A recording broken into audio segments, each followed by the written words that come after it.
Chapter 504. Why aren't you moving? He's right there. We need to observe. I just need him to cooperate. I'm not asking him to risk his life. I need to outsmart him. Then that's really unfortunate. That unlucky bastard has already been exposed. Do you remember? He once met your target face to face. If you really want to go, then it won't be outsmarting him. It'll be a provocation. Not only do you want him to go provoke a dangerous target, but you want him to provoke a paranoid maniac who can slaughter half of Xia City at any time? What does half of Xia City have to do with me? You're very clear on C-2834's value. Her value is immeasurable. Don't talk about half of Xia City. 10 Xia Cities, 100 Xia Cities. Are you sure that the Federation Council agrees before you say these words? There are 88 large metropolitan areas in the world. 100 Xia cities. How do you convert them? Don't try to sell your glib tongue. Think about your ex. I'm not married, and I don't have a formal relationship. What do you mean by ex? We're not familiar with each other. I can sue you for slander if you speak carelessly. Bai Xinyan. The other side slammed the table. You've been in Xia City for the past 2 months. You haven't done a single thing that you should have done. Instead, you've gotten along well with the Xia City branch. You've put in a lot of effort in treating Luo Nan's injuries. Now you're evading in every possible way. I seriously doubt your position. If this matter isn't handled properly, then you'll have to take full responsibility. The irrational communication was cut off at this point. But then again, wasn't the other side just shouting that last sentence? Everything was a routine. Bai Xinyan didn't care, but she wouldn't let the other side succeed. After the communication was cut off, she immediately sent a text message to the other side. Appeal to the higher-ups. I'll let you go first. 3 seconds later, the communication was connected again. It was the same person, but the hysterical mood was close to non-existent. He was just a bit irritated and helpless. What the hell do you want? This is what I want to ask. Ever since C-2834 entered the Shangding building, all relevant information has been reported to the lab through a stable channel. I can imagine that in the future, as long as C-2834 is under the control of the Xia City branch, there will be a steady stream of information. What else do you want? Research requires first-hand information. You should understand that the existence of C-2834 indicates that there is a huge problem with the direction of the Bloodline project. If we can't find the root of the problem, this project will be stalled indefinitely. Instructor Li Wei is very angry about this. We are also under a lot of pressure. Speaking of that name, the voice on the other side instinctively lowered. I understand. That's why you're acting like a cornered dog jumping over a wall. Or rather, you're putting on a show for that person. The other party froze. Bai Xinyan smiled. Fortunately, you haven't completely lost your rationality. At least, you still have the idea of outsmarting the enemy. The beginning is still acceptable. Even if the follow-up plan is too horrible to look at, that's not a big deal. As long as you understand that your life is precious, this is still an era where you can be willful if you have money. The other party spoke again. What do you think? I'm now the manager of Quantum Holdings, so I naturally have to consider things from the company's standpoint. Therefore, I think that as a company, the person at the helm must show the courage of a capitalist. If the project can be solved with money and can be profitable in the end, don't consider other means. Throw money at him? Too rough. Right now, storytelling is rather popular in the capital market, especially in the early stages. We can first test the waters. What do you think of the name Miss 2 in 1,000? The other party was silent again.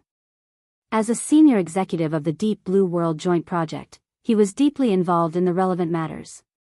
Of course, he knew what the ratio of 2 in 1,000 meant. Just over a month ago, they had a business discussion with the Ability User Association's headquarters. They had offered 2 in 1,000 shares of the Deep Blue World Joint Project in exchange for the rights to C-2834. At the time, they had wanted the headquarters to take the lead and attempt to circumvent the protection of the two extraordinaries. Unfortunately, they hadn't been able to do so in the end. Instead, Gong Chi, who had led the team into Xia City, had lost quite a bit of face. Now that Bai Xinyan had brought up the old matter again, he immediately understood the meaning behind it. 2 and 1,000 of 8 trillion was 16 billion. Money itself didn't have any meaning. The Deep Blue World Joint Project had a lot of information, as well as the research results that were about to make a huge breakthrough because of this Miss 2 and 1,000, were the most valuable parts. As far as the parties who had already participated in the project were concerned, the information and results were all clearly marked on the agreement.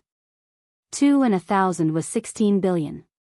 It wouldn't increase their rights and interests by much, but it also wouldn't cause any considerable losses.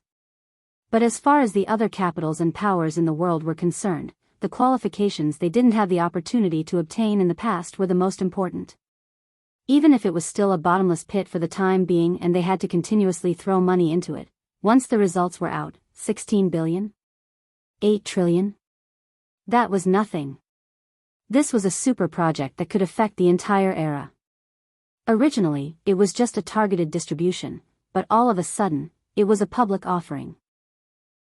Regardless of whether the information was true or not, for the sake of the astronomical profits in the next few decades, it was easy to imagine that there would definitely be capital parties and powers burning with greed to make such an investment. Of course, there might also be desperados who had delusions of getting rich overnight. 16 billion was already an enormous amount of wealth that could establish a considerable foundation. And from beginning to end, they only needed to leak a little bit of information. They didn't even need the authorization of the board of directors. In any case, that 2 and 1,000 was the portion that had to be sent out. The ability user headquarters even had to share some of the suspicion. Everything was ready, and there wouldn't be any obvious evidence left behind. Light as a feather, but it would stir the overflowing hearts of people. In the face of greedy hyenas from all sides, even if Xia City had the Iron Triangle, they would still be flustered for a period of time. After all, desperados didn't have the sensitive points that major powers would be wary of in a confrontation. And in the field of capital, they would break through all bottom lines. You have a grudge with them, right? The other side had completely forgotten the suspected collaboration with the enemy at the end of the previous communication. In his opinion, this kind of ruthless extermination plan was not a blood feud, so there was no reason to do so. Haha. Bai Xinyan laughed without any sincerity. She skipped over this topic and moved on to a more realistic level. And your plan? Although it's terrible to look at, it's enough to throw a brick to attract jade. While you're at it, it's also enough to make the information true. During this period of time, because of the problems with the two orders of justice and blood flame, Xia City has filled in a lot of unstable factors. These are all resources that can be used. Okay. Hey, where are you going? A friend is in trouble, so of course I have to help. I'm very clear about the issue of my position. The legendary, black-hearted Salt really lived up to his name. The radio waves shuttling back and forth in Xia City were gradually permeating with malice. But in the small alley behind the bar, people were still struggling over the details. You two seem to have quite the affinity. Moya rubbed her chin and looked at the two half-grown children standing side by side. She had a lot of doubts in her heart, but now was not the time to be calculative. Since you two can get along so well, just bring him home. Let's ask Dad to help and see if he can figure out the child's identity. As a high-ranking employee of the SCA, Mo Haiheng did indeed have the ability to do so. However, Moya said it so casually that Hai Jing also had a headache. It wasn't that he didn't have sympathy, but for a normal person, wasn't it the best choice to let the police handle it? The young police officer who sent the police on the other side also had a headache. If we can't find any information, this child is most likely an illegal resident. The voice behind him became softer. He also felt that Hai Jing was the only reliable one in this group of people, so he discussed with him. I suspect that this child may be a wilderness vagrant. Let's take the child back to the police station first, and then let the Civil Affairs Department handle it. Vagrant? Yes, there have been a lot of vagrants entering the city recently, and many of them haven't completed the procedures. According to the regulations, these illegal residents must be registered by the Civil Affairs Department and either sent back to the designated temporary residential area or to the designated welfare center. Where are the residential areas and the welfare center? The police officer found the closest ones and showed them to Hai Jing. The latter was shocked. Why are they all in the west? Of course.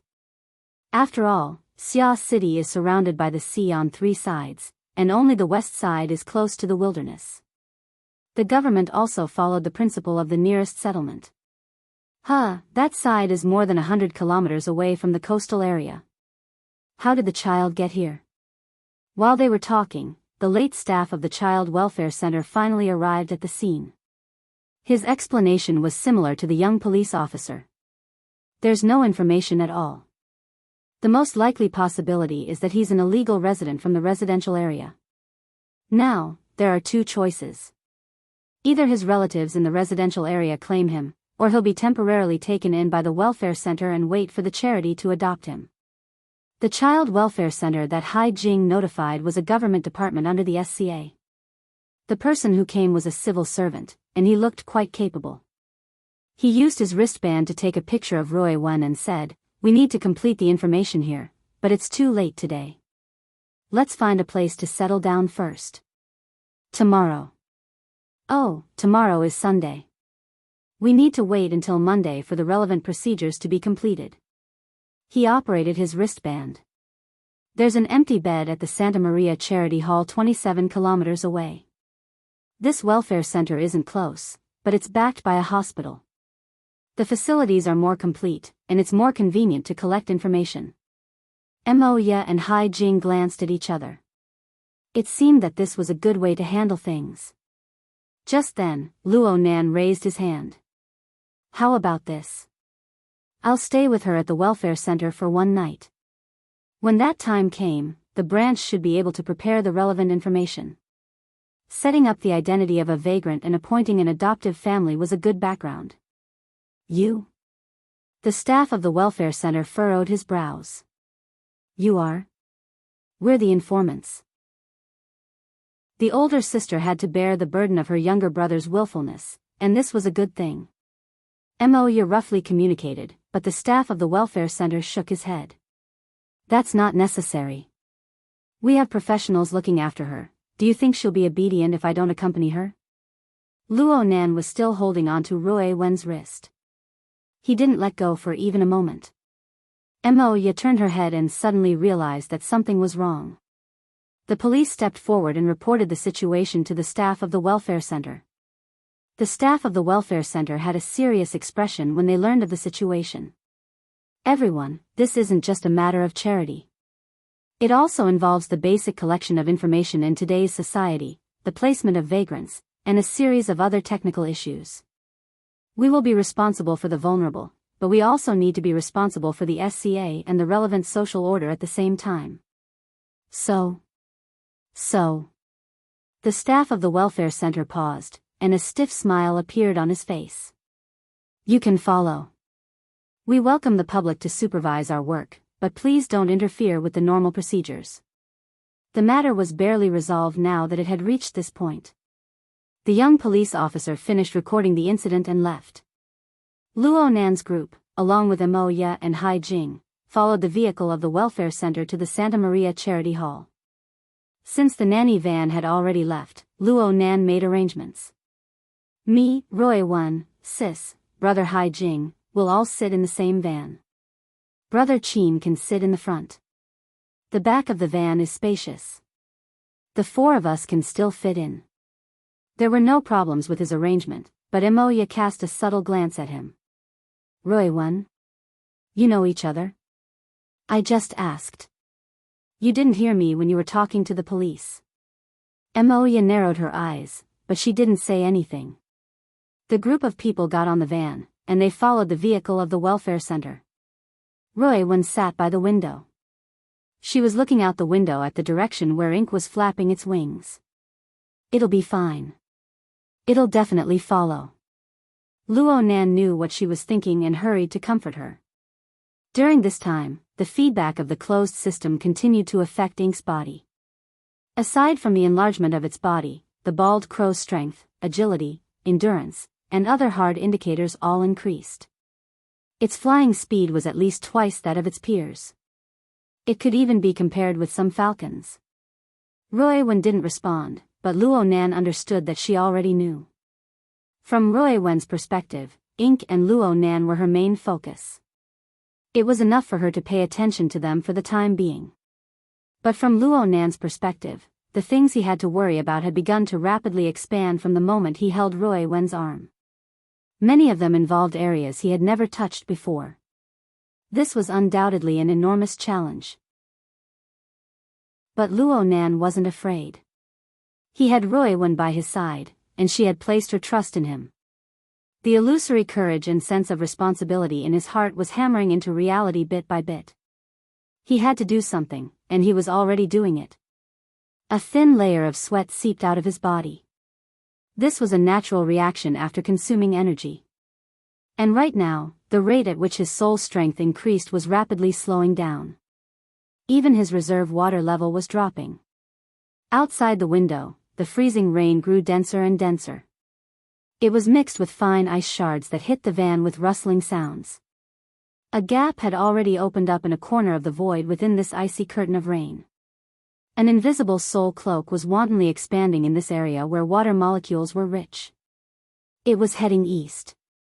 It had already plunged into the domain of the ocean. It was heading west at a speed far beyond the reach of vehicles.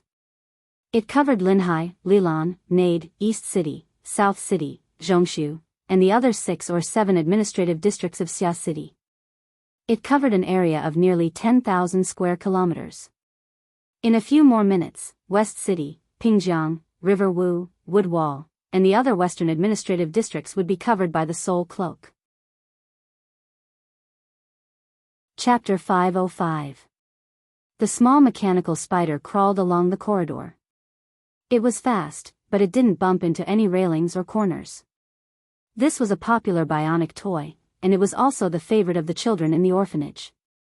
Many people might think that it was ugly, but most children still thought that it was cute and sometimes cool. Especially when it was wandering in the dark, its 6 sensory eyes would flicker unpredictably. It could scare people to the point that they would jump in fright. Without a doubt, this was the favorite of those naughty kids. The toy spider in the Santa Maria Charity Hall was only a basic version. Although the 6 sensory eyes could send and receive signals and identify directions and obstacles, so that they wouldn't be reduced to mere decorations, they didn't have imaging functions. However, for some people, a simple stream of information was enough. 2 blocks away from the Santa Maria Charity Hall, the straight-line distance was about 3.5 kilometers. Inside a high-rise office building, the lights were still on at 10:00 in the evening on the 75th floor, even though it was a weekend. The relevant personnel were hurrying to set up the relevant equipment, and some people were already playing in front of the temporary workbench. Come on, give me a big signal. Get out, I'll shoot you in the face with little noise." The young black man in front of the workbench was wearing headphones. His body continued to move rhythmically, and he was completely immersed in self-entertainment. Nobody bothered him. On the one hand, this was his working state, and on the other hand, it was none of their business. The light screen in front of the young black man was full of irregular red, green, and blue blocks, which were constantly piecing together and changing according to his rhythm. There seemed to be some pattern, but overall, it was still very blurry.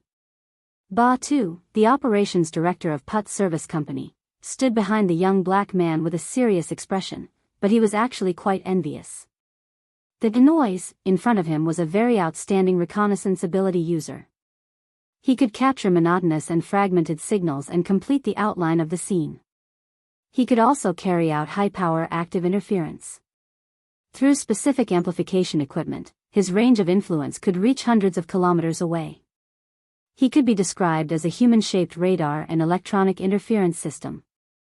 Such talents were usually intercepted by the military early on, and so was noise. However, this guy had psychological problems.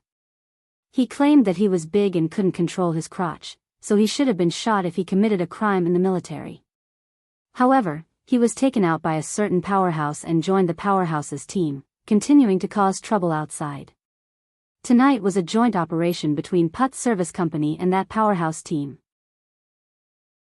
According to the accurate information obtained from both sides' channels, the current temporary resident of the Santa Maria Charity Hall, the girl named Rui One, already had a net worth as high as 16 billion. Moreover, it was a discount from the shares of the Deep Blue World joint project. Whether the information was true or not, it would be up to his superiors to judge.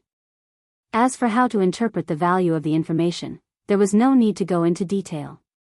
The most realistic situation was that every power would swarm over as the news spread. They must seize it as soon as possible. The branch in Xia City would also respond quickly. It was hard to say what would happen next. But tonight, because Rui Wen had entered the secular world, she was placed in this charity hall. She was temporarily separated from the core protective network of the Xia City branch. Without a doubt, this was their best and last chance. Putt's service company was a medium-sized assassination service provider. It couldn't be considered to be at the top of the industry. Noise's metal hunting group was an extraordinary business, but there was still a considerable disparity when compared to the standards of the Xia City branch. Even if both sides joined forces, they still didn't possess the strength to directly confront Ouyang Chen and Her Majesty Empress Wu, too extraordinary. They could only catch them off guard by surprise. Of course, they also needed to have sufficient methods of shifting the blame. Only then could they guarantee that they would be able to escape unscathed regardless of the mission's success or failure. Ba Tu could roughly guess the insight of the powerhouse behind the metal hunting group. Aside from the standard of strength, Putt's service company was chosen because they had a ready-made network and team in Xia City. They also valued their mercenary channels that covered every major city in East Asia and the vagrant tribes of the wilderness. They also valued their superclass shifting skills. It just so happened that Xia City had recently accepted several vagrant tribes. Dragons and snakes were mixed in them. There were a lot of desperados who were experts in their studies. Just as Batu was thinking about how to deal with the aftermath, someone walked into the workshop. The 2-meter-tall and sturdy body was very conspicuous. It was like the sound of metal plates rubbing against each other. There was a powerful oppressive force. "You still haven't released the map?" Mr. Gang Xiong. Ba Tu greeted him. His gaze swept past the man's shoulder and neck structure, and he saw that Noise was jumping high and did not respond, so he said on his behalf, "It's raining now. The disturbance is probably not small." The person who came was the third in command of the metal hunting group, Throat Splitter Gang Xiong. He was a very famous veteran architect and a B-rank powerhouse. Rumor has it that he once had a large part of his throat torn off, but he relied on his tenacious life force to survive. He only underwent a physical transformation. From then on, he liked to tear people's throats when he killed them. He received the fierce name of Throat Splitter. After Gang Xiong entered the workshop, he took on the responsibility of commanding. He asked about the progress of the technical team. "How's the cracking going?" "We still need around 10 minutes. The security system of the charity hall is connected to the Santa Maria Church Hospital. It will be quite troublesome to hack in. Mr. Gang Xiong, we can take advantage of this time to have a brief tactical meeting." Motherf * Ker. Ba Tu choked. Fortunately, he knew that Noise had made a breakthrough. This black bro threw off the monitoring headphones. He straightened his buttocks and screamed in excitement. Noise was a scumbag, but his skills were top-notch. As he screamed, the meaningless color blocks on the screen quickly decreased. It was like a streaming video with an unstable signal. There were more lags and mosaics, but the basic outline of the video was already visible. Sand table. Gang Xiong signaled his assistant to do something. Very soon, the digital sand table that had just been placed in the middle of the room displayed a panoramic 3D projection of the Santa Maria Charity Hall. It was a translucent grayish-white color. But a few seconds later, Noise was more or less settled. The relevant data was transferred to the sand table, and bright colors were smeared over it layer by layer.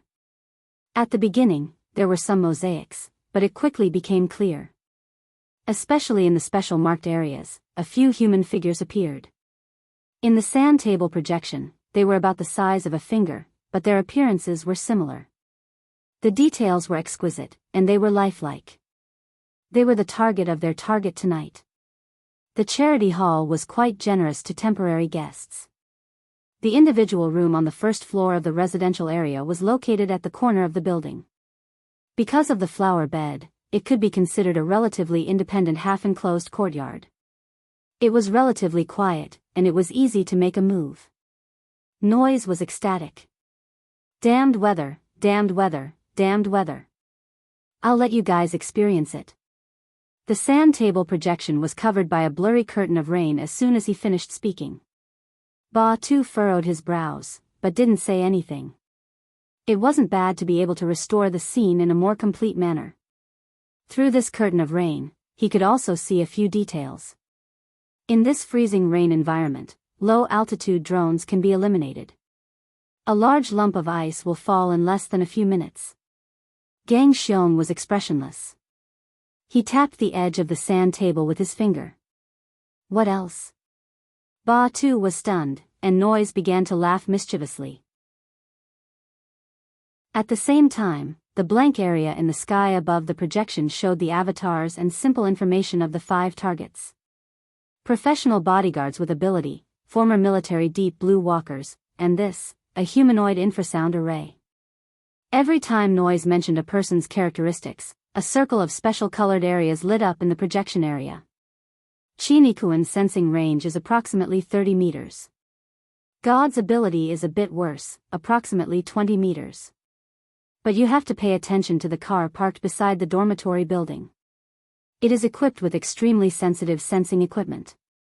It is recommended that you don't use high-powered equipment within a 2-kilometer radius. Within 100 meters, you can view him as a mental sensing expert. Only now did Ba-Tu know that Noise could actually capture information about the target's mental sensing range and reproduce it. It was truly inconceivable that his scouting ability could be displayed to such an extent. Noise had long since gotten used to this job. Of course, there's that youngster. Let's do a zoom. Alright, we need to expand the range of the model.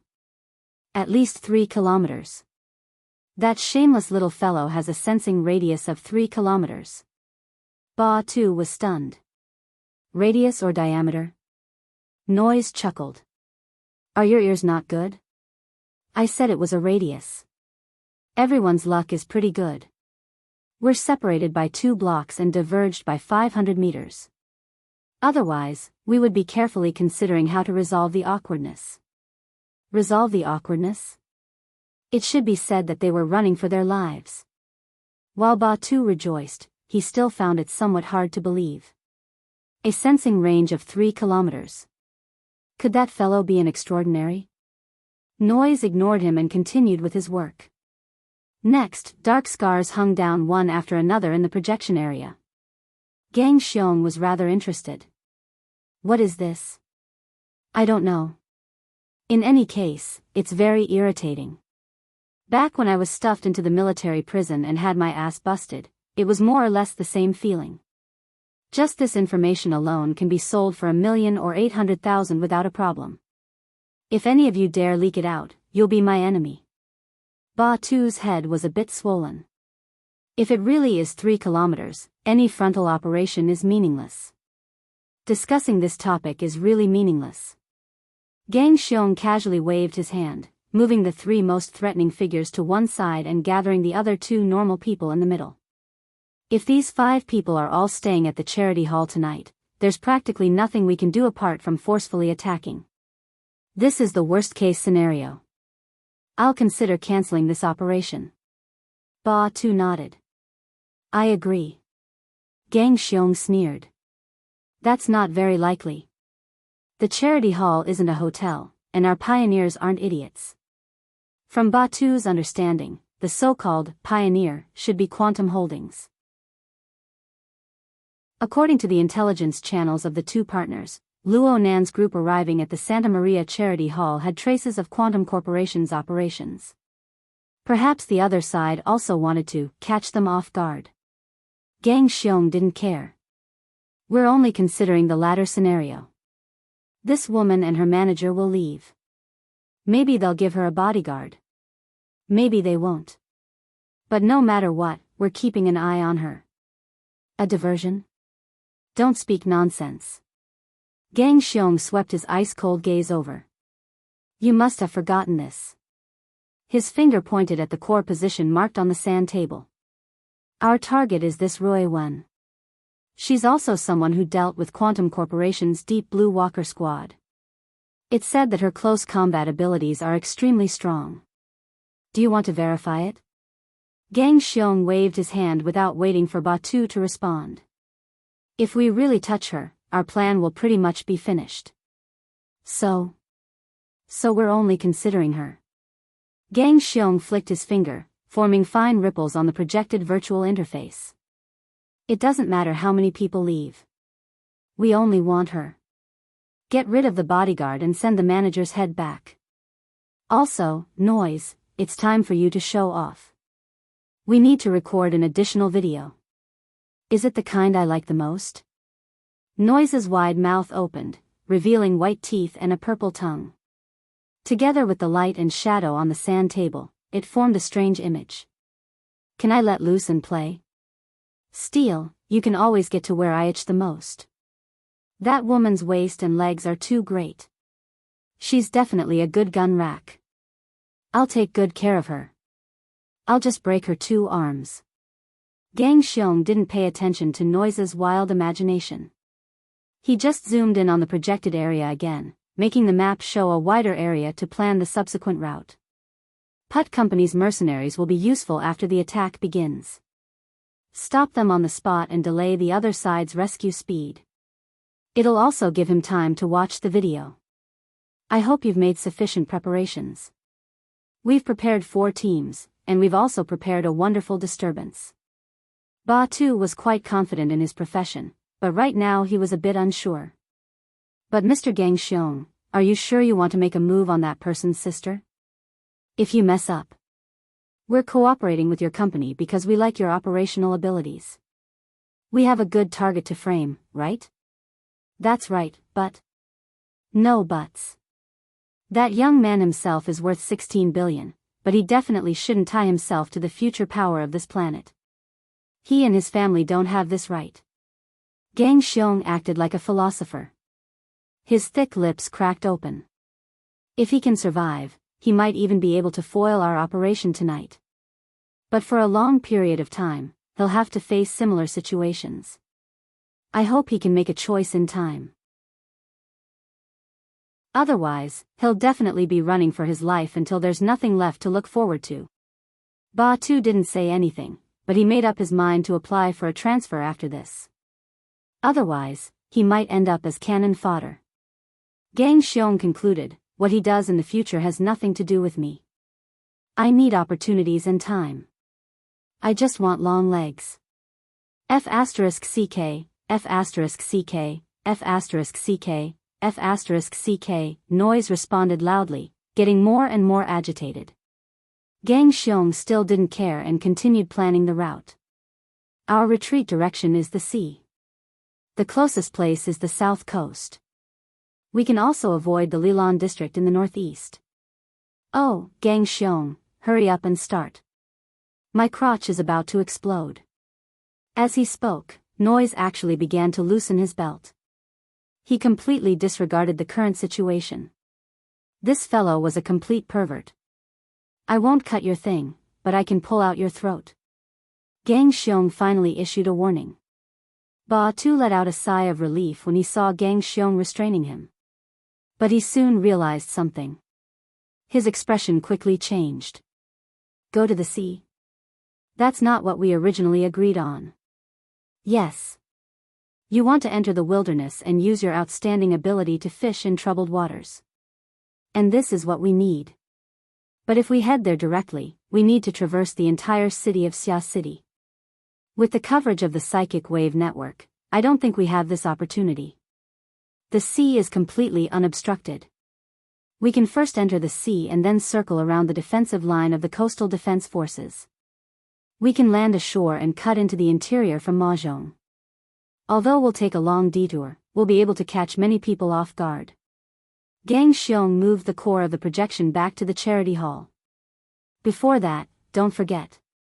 Before we reach the sea, all we have are hostages and bargaining chips. The most important thing is how to get our hands on the target. Our boss is waiting in the open sea. Mr. Jin Tong?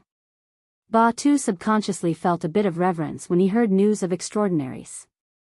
Gang Xiong was even calmer. Boss Jean is coming from the sea. Of course we have to go to the sea. Otherwise, do you really think that Ouyang Chen and the martial monarch are watchdogs and ant queens? You won't take them out of their nest? Ba Tu was stunned for a few seconds before saying, of course it's great to have Mr. Jin Tong holding the line. But I'll have to talk to the higher-ups about the direction. Gang Xiong waved his hand. Do as you wish, but don't waste time. Ba Tu walked out with a gloomy face. He heard noises clamor behind him. How many times do you think I should fire? 70, 80, or 90 times? You believe I can do it, right? Shut up. No. You can't handle my enthusiasm. Ugh. A muffled explosion seemed to ring out in the room. The voice came to a screeching halt. Ba Tu rejoiced that Gang Xiong had finally taken precautions. When he closed the door, he turned his head to look, but he saw Noise's mouth open. Noise's hands were hanging down, and the waistband of his pants fell to the ground, revealing the toy inside. It was truly an eyesore. But the important thing now was that dark red liquid was surging out of Noise's mouth. His eyes, nostrils, and ears were all the same. Enemy attack, long-range sniper. This was Ba Tu's first reaction. He instantly fell to the ground, and at the same time, he exerted force in his legs and moved backwards. He even pulled the door and closed it, blocking the sniper's line of sight. His reaction could not be said to be slow. But at this moment, blazing red light shot out, filling the room in an instant, blasting the closed outer door into pieces. Ba Tu also saw that the color of the projection area was already completely covered in blood red, and the corresponding outline was rapidly becoming blurry. But in that patch of blood red light, there was clearly a shadow that looked like a mix of a spider and a human. It was ugly and malevolent, as if a nightmare had leapt into reality. Facing this demonic shadow, Ba Tu actually did not know whether the red light came from the projection or from the void. He only saw Gang Xiong take a defensive stance. His body shone with a metallic luster as he roared and retreated. At this moment, Ba Tu had already smashed open the door of the opposite room and slid in. But in just 1/100th of a second, the red light had already covered him. The most terrible thing was that the energy of this red light did not rush outwards, but was pulling in the opposite direction. It was like an invisible whirlpool, forcefully pulling Ba Tu's body towards the area where the blood red light was the thickest. That center might be the fatal gates of hell. Ah!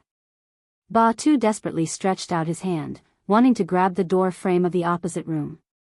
But the moment his fingers touched the frame, the suction suddenly disappeared. He slammed onto the ground, his head dizzy and his legs weak. He subconsciously turned around to take a look. The destruction of the equipment in the room was expected, but the destructive power was not as great as he had imagined. In front of the sand table, Gang Xiong stood with his back facing the door. He did not move, but his body seemed to be trembling non-stop. Mr. Gang Xiong? Ba Tu asked in a probing manner. Before he finished speaking, he saw Gang Xiong's enormous body instantly bend and twist. His muscles and bones shrunk into a ball amidst the fine tearing sounds. Then, it suddenly stretched, collapsed, and shattered. The same fate also included those operatives on the ground. An invisible force field covered the entire room, leading everything, but Ba Tu would rather believe that it was a demonic plate of flesh and blood that came from hell. The tearing sound that made one's teeth ache finally turned into a muffled explosion. Blood fog filled the room, and in front of the wantonly smeared colors, Ba Tu's mind was blank. But in his wide-open eyes, a figure was reflected. The blood fog that enveloped his body gradually became clear. Gangxiong? He knew he called the wrong name without saying it, but Batu still could not help it. Where the blood fog gathered, that person turned around. This was a middle-aged man with an ordinary appearance. Compared to the human-shaped giant bear Gangxiong, he was much thinner, but his body was also very strong. He was naked, not wearing a single thread of clothing. His eyes swept across the room, and finally fixed on Batu's. Batu swore that he had never seen such a cold and empty gaze. Those eyes seemed to be filled with countless layers of black fog, and he could never see them clearly, but why did he feel that they were so familiar? Chapter 506. As his body gradually approached the surface of the sea, the light, sound, and subtle changes in temperature from the shallow water, as well as the lazily swimming fishes and shrimps, formed a vivid picture. Zhang Yingying's mind seemed to have melted into this shallow sea. Only the white rainbow was still vibrating, as if it hadn't had enough. Who? Zhang Yingying's head popped out of the sea and shook her head. Her cheeks touched some fine floating ice. These translucent ice shards floated and sank on the surface of the sea. Just by glancing at them, one could feel the bone-piercing cold. She didn't care about this. She just took a breath of air that she hadn't breathed in for a long time, and cold water droplets fell.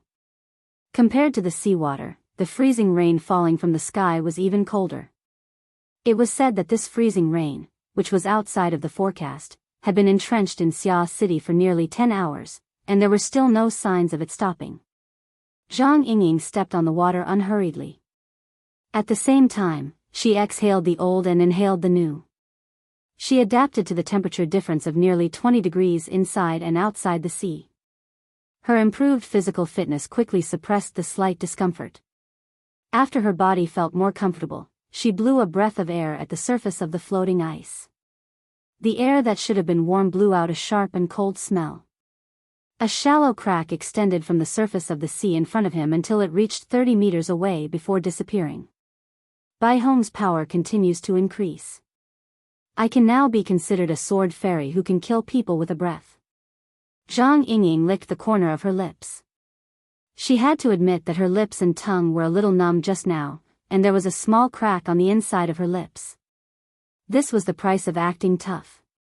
Compared to the rapid advancement of the white rainbow innate skill, the strength of her body was actually unable to keep up.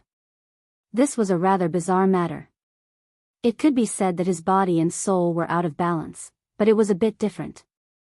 He would have to ask Her Majesty Empress Wu for guidance when he returned. Of course, they could consult him at any time. She had been bored at the bottom of the sea for almost 10 days, so she had to relax no matter what. Today just so happened to be Sunday. Taking a few of his best friends out for a walk or two in the wilderness would be the happiest thing in life. With that in mind, Zhang Yingying also turned on the Hexier's voice connection function. Soon, a series of push notifications sounded. At this time, she had already arrived at the bottom of the cliff facing the sea with the push of the waves. She skillfully jumped and climbed the cliff. The most eye-catching message came from Bai Xinyan. The weather in Xia City was clearly gloomy and damp, with freezing rain falling down. But the selfie of these sisters was a picture of the sun shining brightly and the sea of palms. Especially the angle of her selfie, it was obvious that she was lying on a beach chair. The photo was taken from her chest, revealing not only her crazy long legs, but also her first-class curves. Under the sunlight, her white jade-like skin was even more dazzling. Bai Xinyan's self-evaluation of this photo, which was enough to make men lick their screens, was, enjoy the sunshine, cherish life. Zhang Yingying liked the post and commented, "Slut, who are you trying to seduce with old photos?" Ding dong, the other side actually replied within seconds, "It's obviously the latest." New? Only then did Zhang Yingying realize that something was wrong. At this time, another voice rang out. It was still by Xian Yan, using this to seduce a 16-year-old boy. Will he be forgiven? Starting from 3 years, but for an old woman like you, it's a huge profit. Why does this sound so wrong? She sent him a private message. Where are you? Let's go shopping. Hee, in Chan City, you can't enjoy two kinds of holidays. When did you get there? Last night in Xia City. The weather isn't good, so hurry up and run. Zhang Yingying clicked her tongue. She felt that it was strange. She understood her friend's personality very well. The more senseless her words were, the more often there was a deeper meaning behind them. Did something happen? Bai Xinyan didn't say anything more to her. See you in spring. You have to seize the moment to enjoy life and the sunshine. It was as if she had a terminal illness. Tui. Zhang Yingying wanted to ask a few more questions, but at this time, the topic she had been paying attention to was updated. It was on the headquarters website. Her Majesty Empress Wu had personally issued the RT-8313 Honor Points mission. It was supposed to be a historical number of people replying to the mission, and it was a benign exchange of pointers. But now, that loathsome REE and her inventions of Spray Pot Man and Summer Blow had led it astray. It had become a battlefield for territorial killings. If it weren't for the fact that she was at a critical juncture in her cultivation, Zhang Yingying would have long since taken command and gone to war with those scum from headquarters. She hadn't vented in time, so she had been holding her breath. She maintained a high degree of attention and intense obsession with the situation over there. But what the hell was with this pushed news? Who gave this news to? Holy crap. Exploration News Agency, Xia City, December 9th. The Xia City Security Bureau has confirmed on the evening of the 8th that riots occurred in many areas of the city, resulting in many deaths. The Xia City Police Department has posted on their official social media accounts that the riots occurred around 2200 hours on the 8th. They involve a wide area, and the composition of the participants is complex. At present, 47 people have died in the riots. Of the 24 administrative districts of Xia City, 12 have already entered a state of emergency. The press release was in a rigid format, but the explosive content made people dumbfounded. Zhang Yingying was like this. She had already climbed to the middle section of the cliff where she was temporarily resting in her little nest. She didn't have the mood to rest after seeing this news. She didn't even change out of her diving suit. She continued to climb and jump. She crossed over 2 layers of road and arrived at the very top of the cliff. It was also the highest point of the surrounding coastline. She climbed high and looked into the distance. She saw small patrol boats shuttling back and forth in the distant sea. She could even faintly see the silhouette of large warships on the surface of the sea even further away. She looked inland. There were very few vehicles on the Huanhai Highway. There were only a few armored vehicles. Could it be that there was a coup? Zhang Yingying subconsciously opened the topic page and unmuted the many discussion groups. Sure enough, whether it was the headquarters internet or the Xia City psychic wave network, the atmosphere had already exploded. There were far too many and too messy messages. Just RT-8313 alone had several thousand replies in a single night. There were many new memes interspersed within them.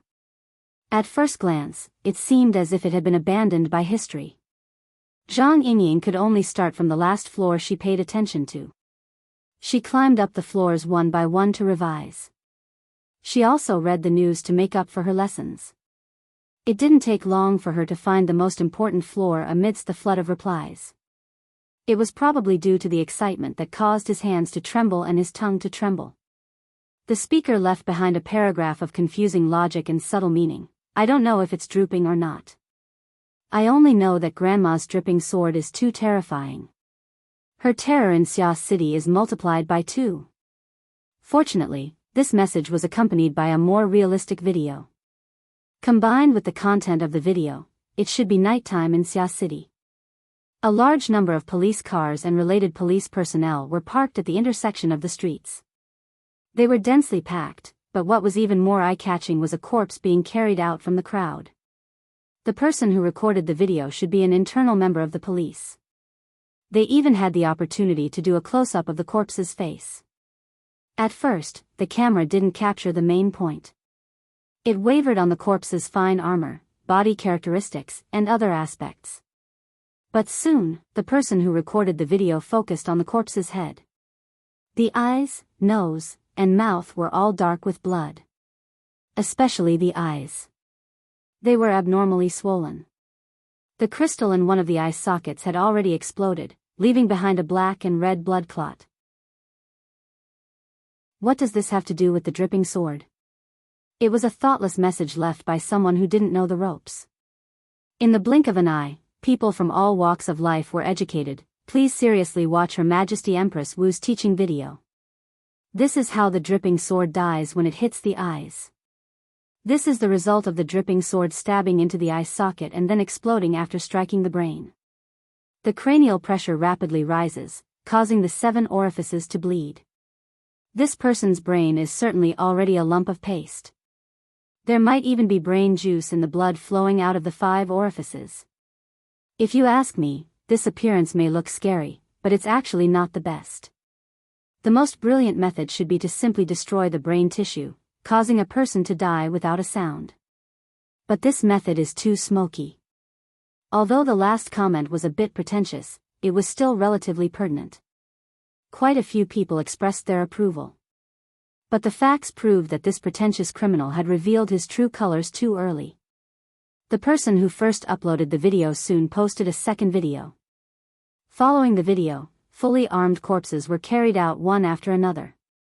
The entire comments section trembled. How many people have died in total? From what I can see, there are no less than 15. I looked at it frame by frame. The video shows 17 people. At the end of the video, the camera turned to a skyscraper on the side of the street. The words Xia City XXX Hotel were written on it, proving the location. What happened to Xia City? The 17 people all died in the same way. They were all armed and armed personnel. The time of death seems to be relatively close. No matter how I look at it, it doesn't seem like they were tortured to death. In other words, the time of death of these people is very close. Perhaps it was only a few breaths of time. The one who used the dripping sword was actually a machine gun user, right? Some people didn't even have the safety on their guns. In the end, how simple were their deaths? Requesting ultra-clear pictures of the scene of the incident. As long as one stayed on this topic, most of them would be practitioners and enthusiasts of the dripping sword. What they loved the most was to analyze the structure of the dripping sword and unearth its potential. Therefore, when the 2 videos came out, the enthusiasm of the people rapidly exploded. And just as the people were discussing this scene spiritedly, it was already the 9th. In other words, it was around 5 o'clock in the morning. What followed was the news that Zhang Yingying had seen before. It made all the ability users who were paying attention to this matter understand, the death toll and the scene of the incident were far from what they understood from the video. There were less than 20 corpses at the scene. Where were the rest? Did they die in the same way? Did I float in the air the wrong way? Zhang Yingying couldn't help but ridicule herself. The atmosphere of Xia City was a complete mess overnight. As for herself, she couldn't help but think of a certain spray pot man when she saw the dripping sword. But even if she thought about it with her toes, this sort of pure slaughter wasn't something a child would do. As for the machine gun style killing technique, aside from Her Majesty the Empress Wu, she really hadn't seen anyone else perform a similar demonstration. Just as she was letting her imagination run wild, a new related push notification arrived. It was a link to a live broadcast. She subconsciously clicked on it and saw a capable and experienced woman give a thumbs up from behind the screen. Frontline dispatch, life combustion. I am a battlefield reporter who accidentally traveled to Xia City. Chapter 507. Zhang Ji sounded like she could fight, but she was a rather famous female streamer. She boasted that she was a war reporter, so she shortened it to Zhang Ji. But because her appearance was even more outstanding, she received the beautiful name of Zhang Ji. Her hard power wasn't outstanding, but she was very sensitive to news. She was also super bold, often appearing on the front lines of conflicts in the inner world.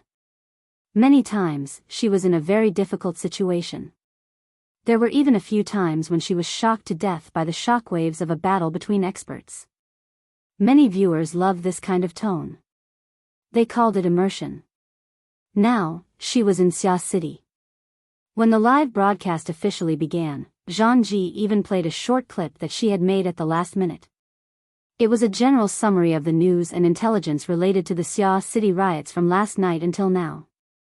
The 20-second clip could be considered simple and to the point.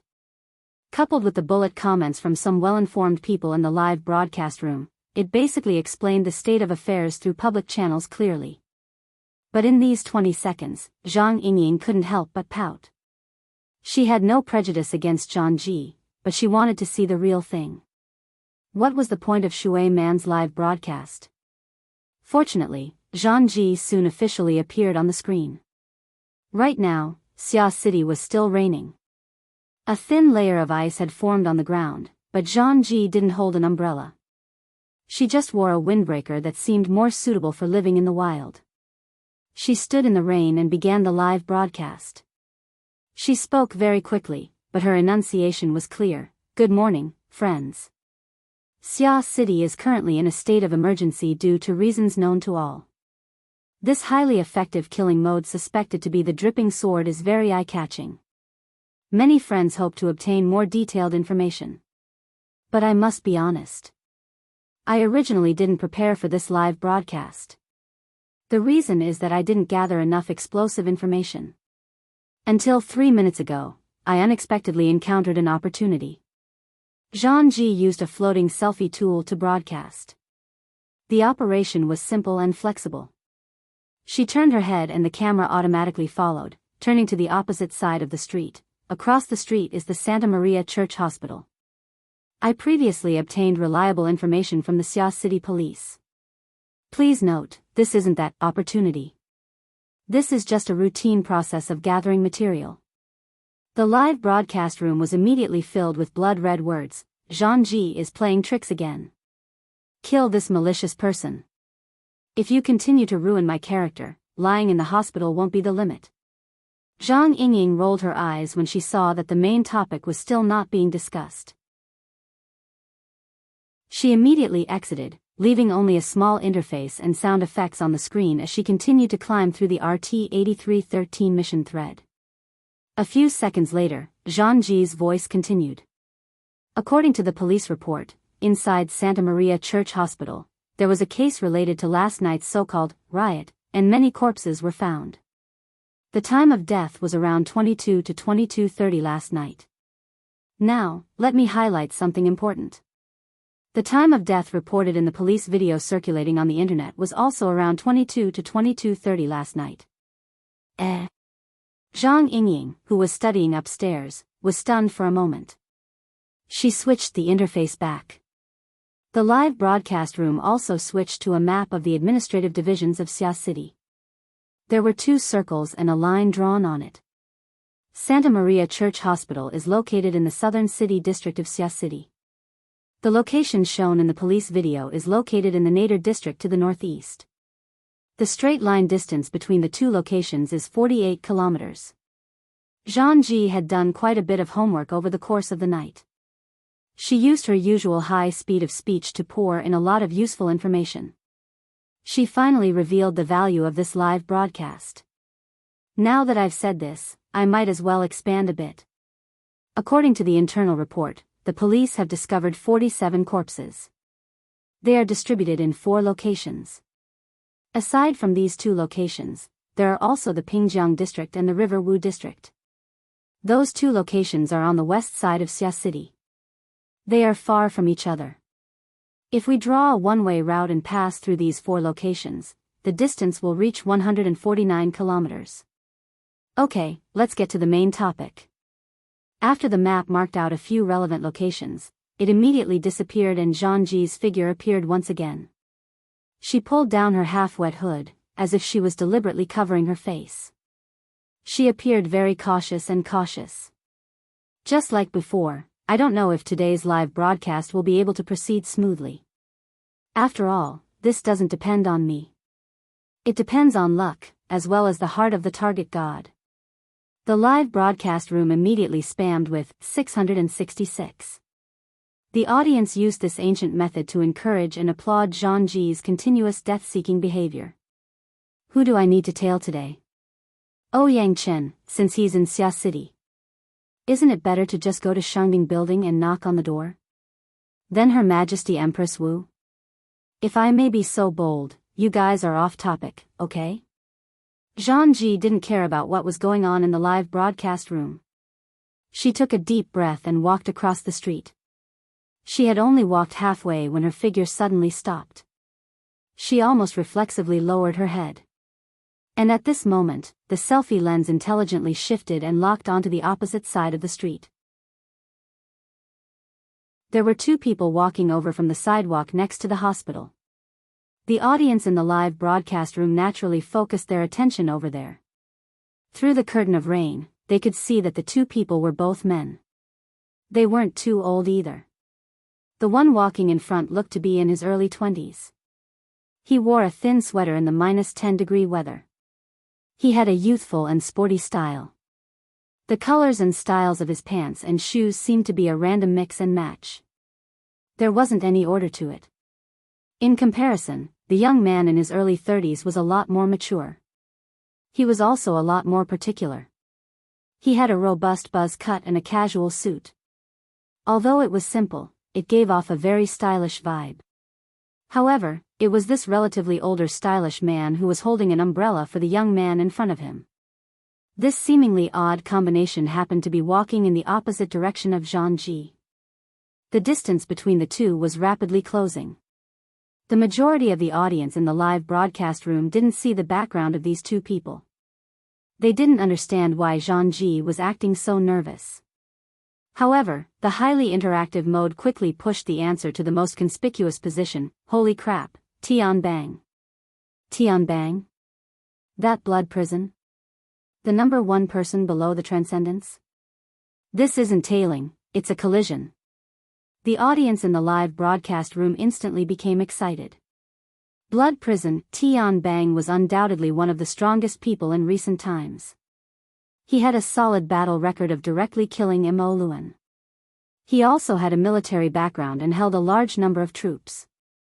In terms of destructive power and influence, he was even more astonishing than some of the lone transcendents.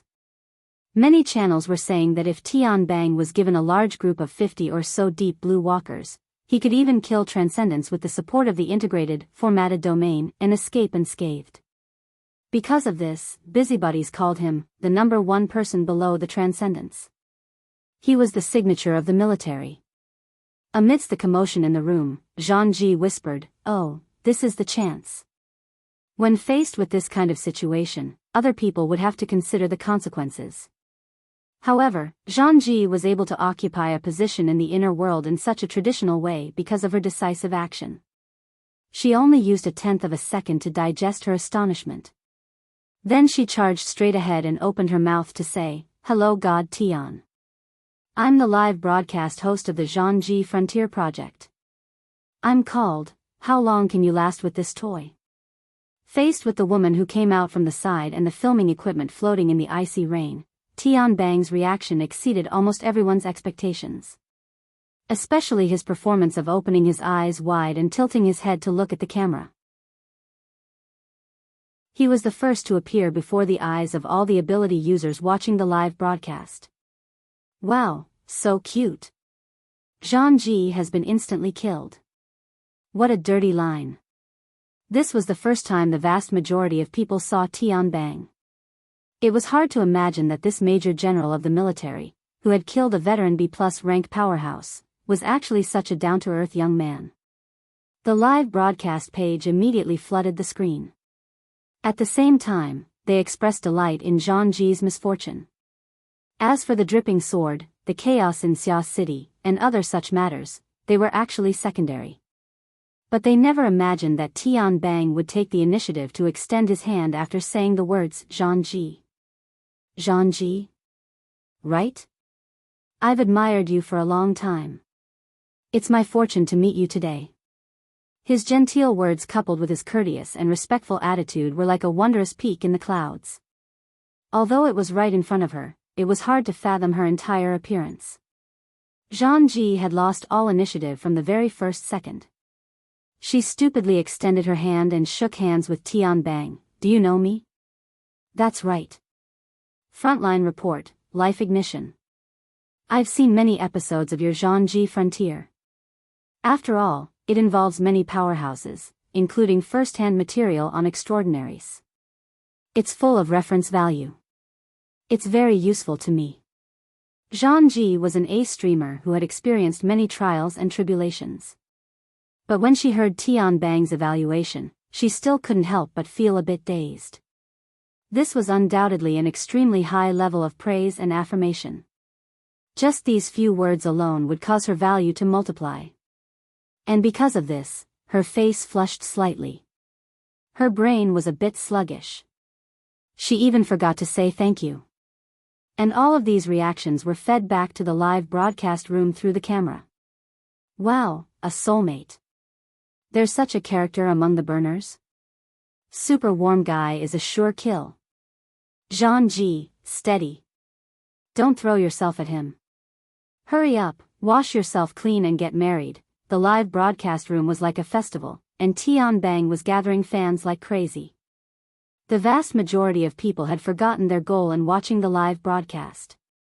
There were random greetings to Tian Bang, and there were also people who encouraged Zhang Ji and Tian Bang to tour Xia City hand in hand. In short, the topic was a complete mess. That's enough. As a member of the audience, Zhang Yingying had the urge to switch to another page. And at this time, Zhang Ji, the streamer, had actually calmed down. Even though the live broadcast was superb, from a professional point of view, she was completely being led around by Tian Bang. For an outstanding streamer who pursued independence and excitement, this was absolutely intolerable. She secretly bit the tip of her tongue, waking herself up from her dazed state. Her mind spun like lightning, and she took advantage of the situation to say, Major General Tian's healing power is superb. He's even more amazing than a large number of psychologists I've seen. By the way, I just saw you come out of the hospital. Tian Bang was all smiles as he interrupted her. It wasn't the hospital, it was the charity hall attached to the hospital. I just went to see a friend, but the door was shut in my face. The topic had flown off again. Under these extraordinary circumstances, who would believe that Tian Bang, as a representative of the military, would specifically go to a case-related area just to see a friend? Tian Bang's slippery manner made Zhang Ji feel quite defeated. Interviews and the like really weren't her forte. She should have followed the public opinion and tailed him. However, Zhang Ji was a bit curious. What kind of friend would a character like Tian Bang have at the charity hall? And why would he bluntly shut himself in? Could it be that he was a super volunteer hidden in the city? After thinking for a bit, Zhang Ji probingly asked, that friend of yours, he's not here? He's not seeing any guests. I'm thinking that it's probably because he didn't bring any gifts to visit. So I'm preparing to mend the pen after the sheep is lost. I'm going to help him kill a few people to make my attitude clear. Chapter 508. Tian Bang didn't refuse Zhang Ji following him. He tacitly agreed to the live broadcast, but he didn't actually kill anyone. Instead, he swallowed the vicious words he was about to spit out without a change in expression. I was just joking. Don't take it seriously. My words sound like I'm destroying people. I'm destroying you first, okay? Zhang Ji ridiculed him in her mind. At this time, under the curtain of rain, Tian Bang was strolling along the sidewalk. The man with the buzz cut beside him seemed to be a subordinate officer called Zhu Ling. He was meticulously holding an umbrella for Tian Bang. God, hurry up and get things on the right track. Zhang Ji tightened her jacket. She felt the freezing rain grow colder and more bone-piercing. But she couldn't let go of this opportunity. After a few steps, she finally asked a question she had been suppressing in her heart for a long time. Major General Tian, what do you think of the riot in Xia City last night? From a professional point of view, can you give us your opinion on that killing method that seems like the dripping sword? Tian Bang laughed and shook his head. Zhangji, we're familiar with each other, right? This again. Zhangji didn't want to beat around the bush, but she had no ability to refuse Tianbang's seemingly polite but actually forceful approach. Yes, yes. Then, I'll be impolite and correct a mistake. You said last night's riot in Xia City. That's incorrect. Huh? Zhangji blinked. Are you saying that the riot is still going on? I'm saying that as long as the Xia City government hasn't lifted the state of emergency, the riot will continue. Even if it doesn't erupt for a while, the seeds of an eruption will be planted at any time. Everyone should have faith in the judgment of the government, right? It sounded reasonable, but it didn't feel right. Tianbang faced the camera and seemed to be very cooperative with the live broadcast. Currently, Xia City has tightened entry procedures. Quite a number of people will be denied entry to the city. It's very likely that everyone will make a wasted trip. It's fine if it's a wasted trip, but you might even lose your life. That's not worth it. So, it's best to be cautious if you want to travel, visit friends, or do business in Xia City. Zhangji never knew that the Grand Blood Prison was a chatterbox. She struggled to find valuable information from Tianbang's words. But before she could ask, Tianbang took the initiative to change the topic. Oh right, you said the Dripping Sword massacre in Nade district last night. Has it spread to the entire world? He looked at the camera innocently. However, the live stream viewers who had been led around in circles were no longer buying it. Continue acting. Stop acting cute. He's a big shot in the military, he doesn't know. Hee. If he doesn't know the inside story, I'll cut off his head and feed it to Zhangji as a chamber pot. Zhangji rejected the human head chamber pot. She carefully tried to maintain the direction of the conversation. There are at least tens of thousands of replies to the RT-8313 mission post about the dripping sword technique. I think this matter has already spread throughout the Wilderness Explorers Association. Tianbang shook his head and sighed. RT-8313, how nostalgic. Back then, I was also a pure-hearted youth who fawned on Her Majesty Wu Huang. Because of the nature of my ability, my dripping sword technique was very ordinary, but I had some experience with the heart-burning blade. Here he comes again. The viewers in the live streaming channel were furious.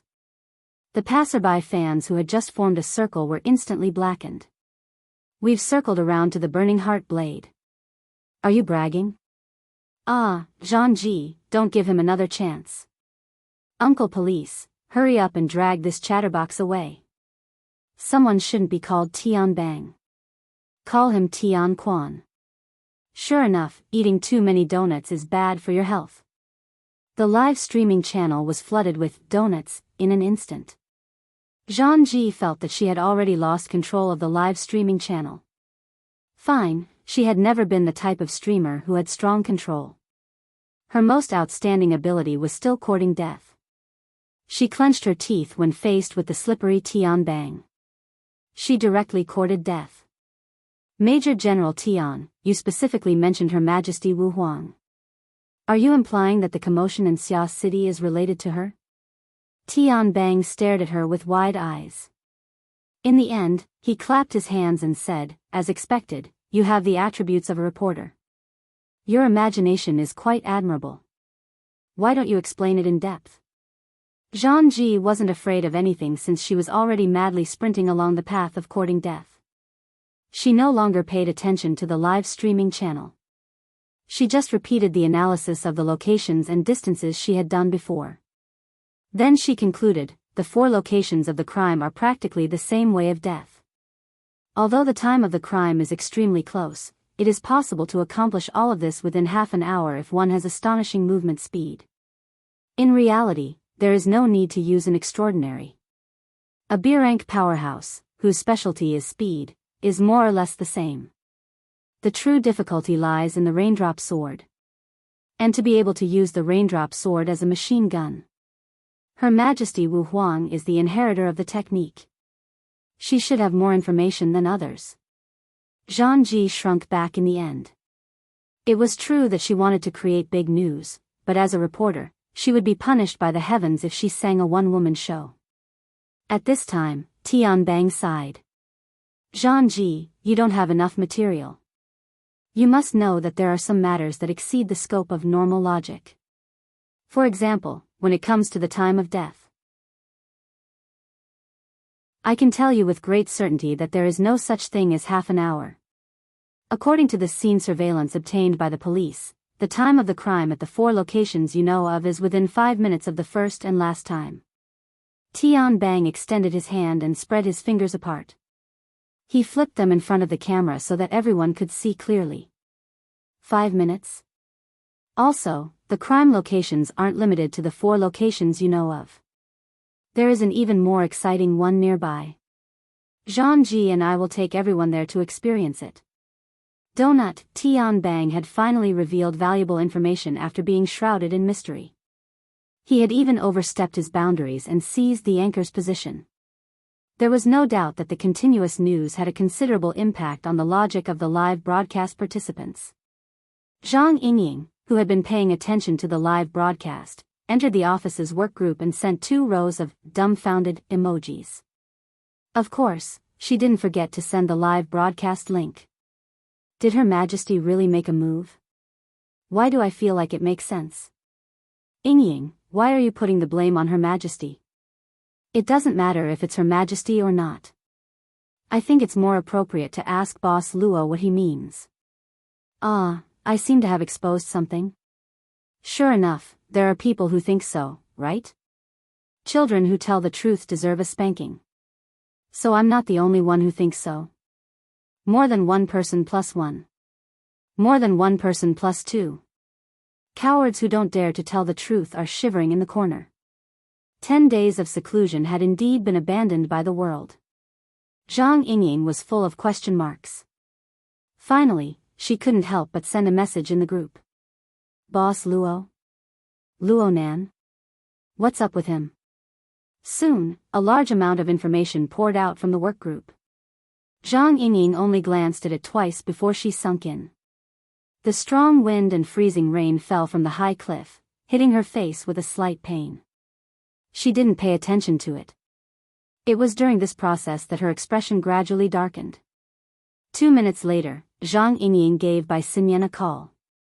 However, the friend she had just been interacting with for fun not too long ago had completely disappeared. Some time later, Tianbang and Zhangji crossed 2 street blocks and arrived at the rumored crime scene. This place had indeed been placed under layers of police surveillance. There were no other people in the enormous office building aside from police personnel.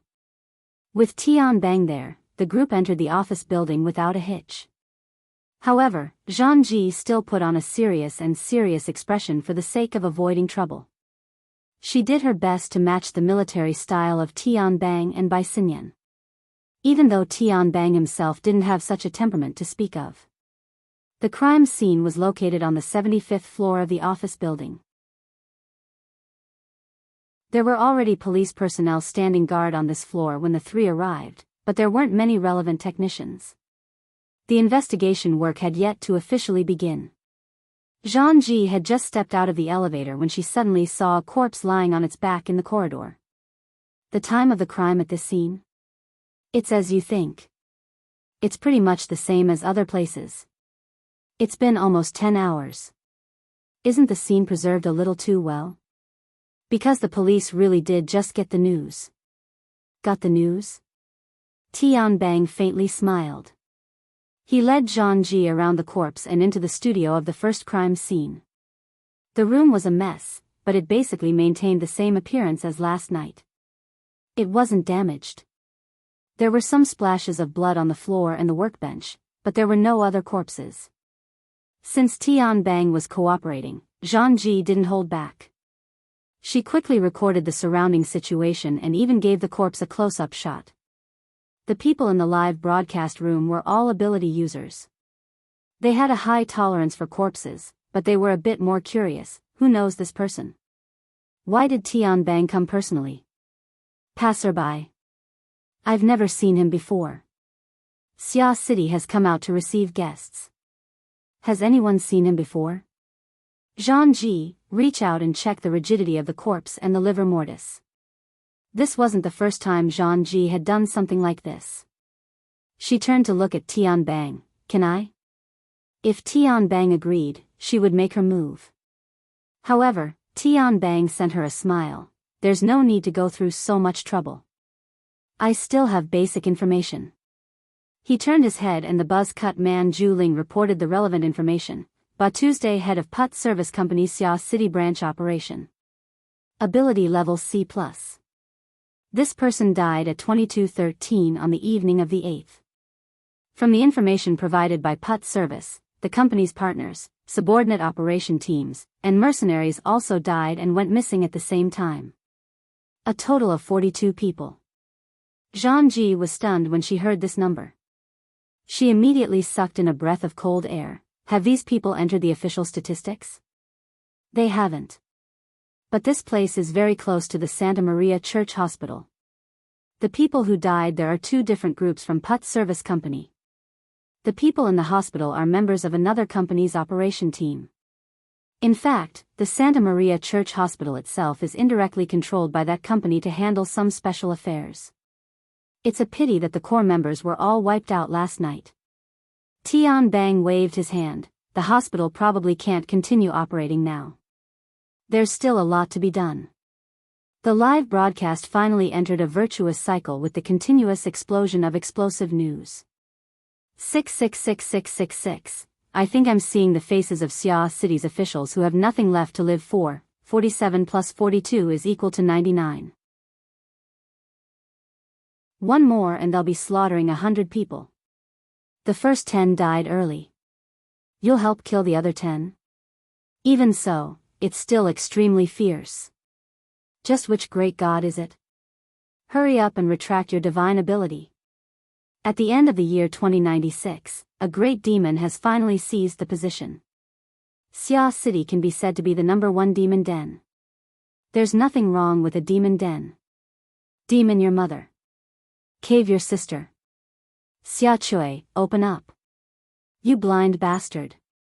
Didn't you see Donut just say a bunch of operation teams and operation teams? Also, Put Service Company is a professional assassin and mercenary service. They have a bunch of F*King armed personnel. They clearly want to stir up trouble. In the blink of an eye, the live broadcast room turned into a killing field.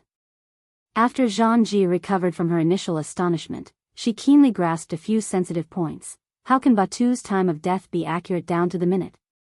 It's not a problem to be accurate down to the second. There's surveillance. There was nothing wrong with Tian Bang's answer. He even had Zhu Ling show it to Jean-Ji. Thus, Jean-Ji watched the entire process of Batu dodging, sucking back, struggling, and finally lying on his back like a corpse from the surveillance video.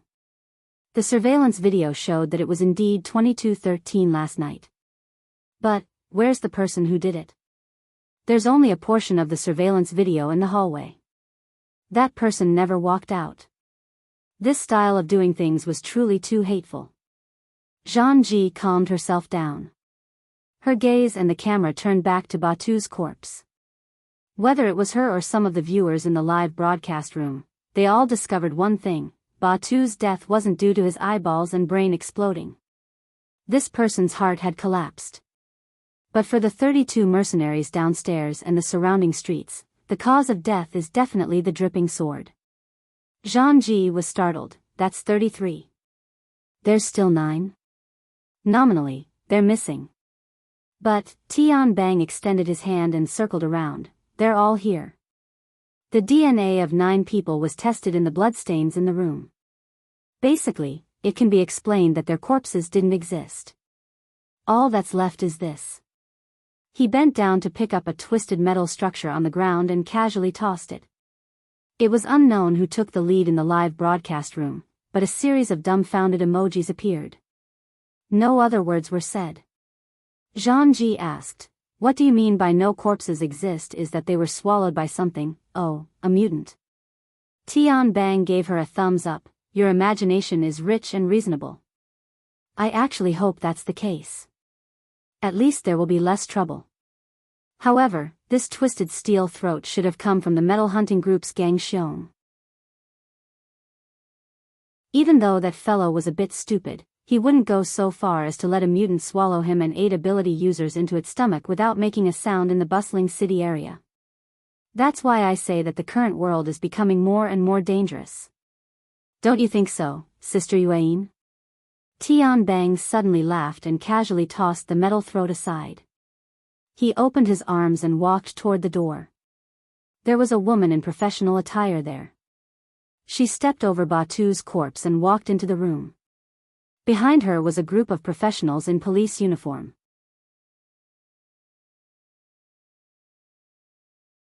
Chapter 509. Long time no see, little sister Yuan. Come hug me. Hello? Did I call you little sister? There are so many people here. I'm too embarrassed to call you big sister. You're 15, I'm 20. You're 20, I'm 25.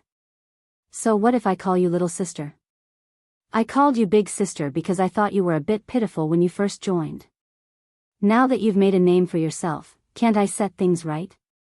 Tian Bang entered in to follow and strike up a conversation after the woman in business attire entered the room. He chattered incessantly as if he was afraid that others wouldn't know of their relationship. He didn't pay any attention to the other police personnel. His actions were effective. Zhang Ji's camera followed them from beginning to end. The live broadcast room soon focused on them and there were bullet comments. They look like childhood sweethearts, full of adultery. Who is this? He Yuan from the Xia City branch. A retired burner from the military. She's currently the most powerful person under the Iron Triangle. That's right, that's right. It's her. She basically does routine work. And she's a fair, rich, and beautiful woman. You know about Kong Tianhe? She's the successor of a military aristocratic family. Officer she's high. Be careful, Boss Luo. What do you mean by that?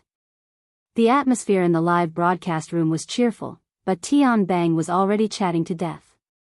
He helplessly raised his hands in surrender when faced with He Yuan's piercingly cold gaze. Okay, let's talk business. You saw the situation. If you had obsessive-compulsive disorder, you wouldn't be happy seeing this scene. It's clearly the same group of people, but the result is 3 ways to die. Their entire body was smashed and swallowed. Destroying hearts and taking lives doesn't have any excess power.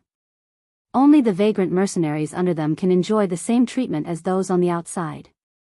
How do I say this? I had a rough idea of the severity of the situation before arriving at the scene. But now I find out that I clearly underestimated it.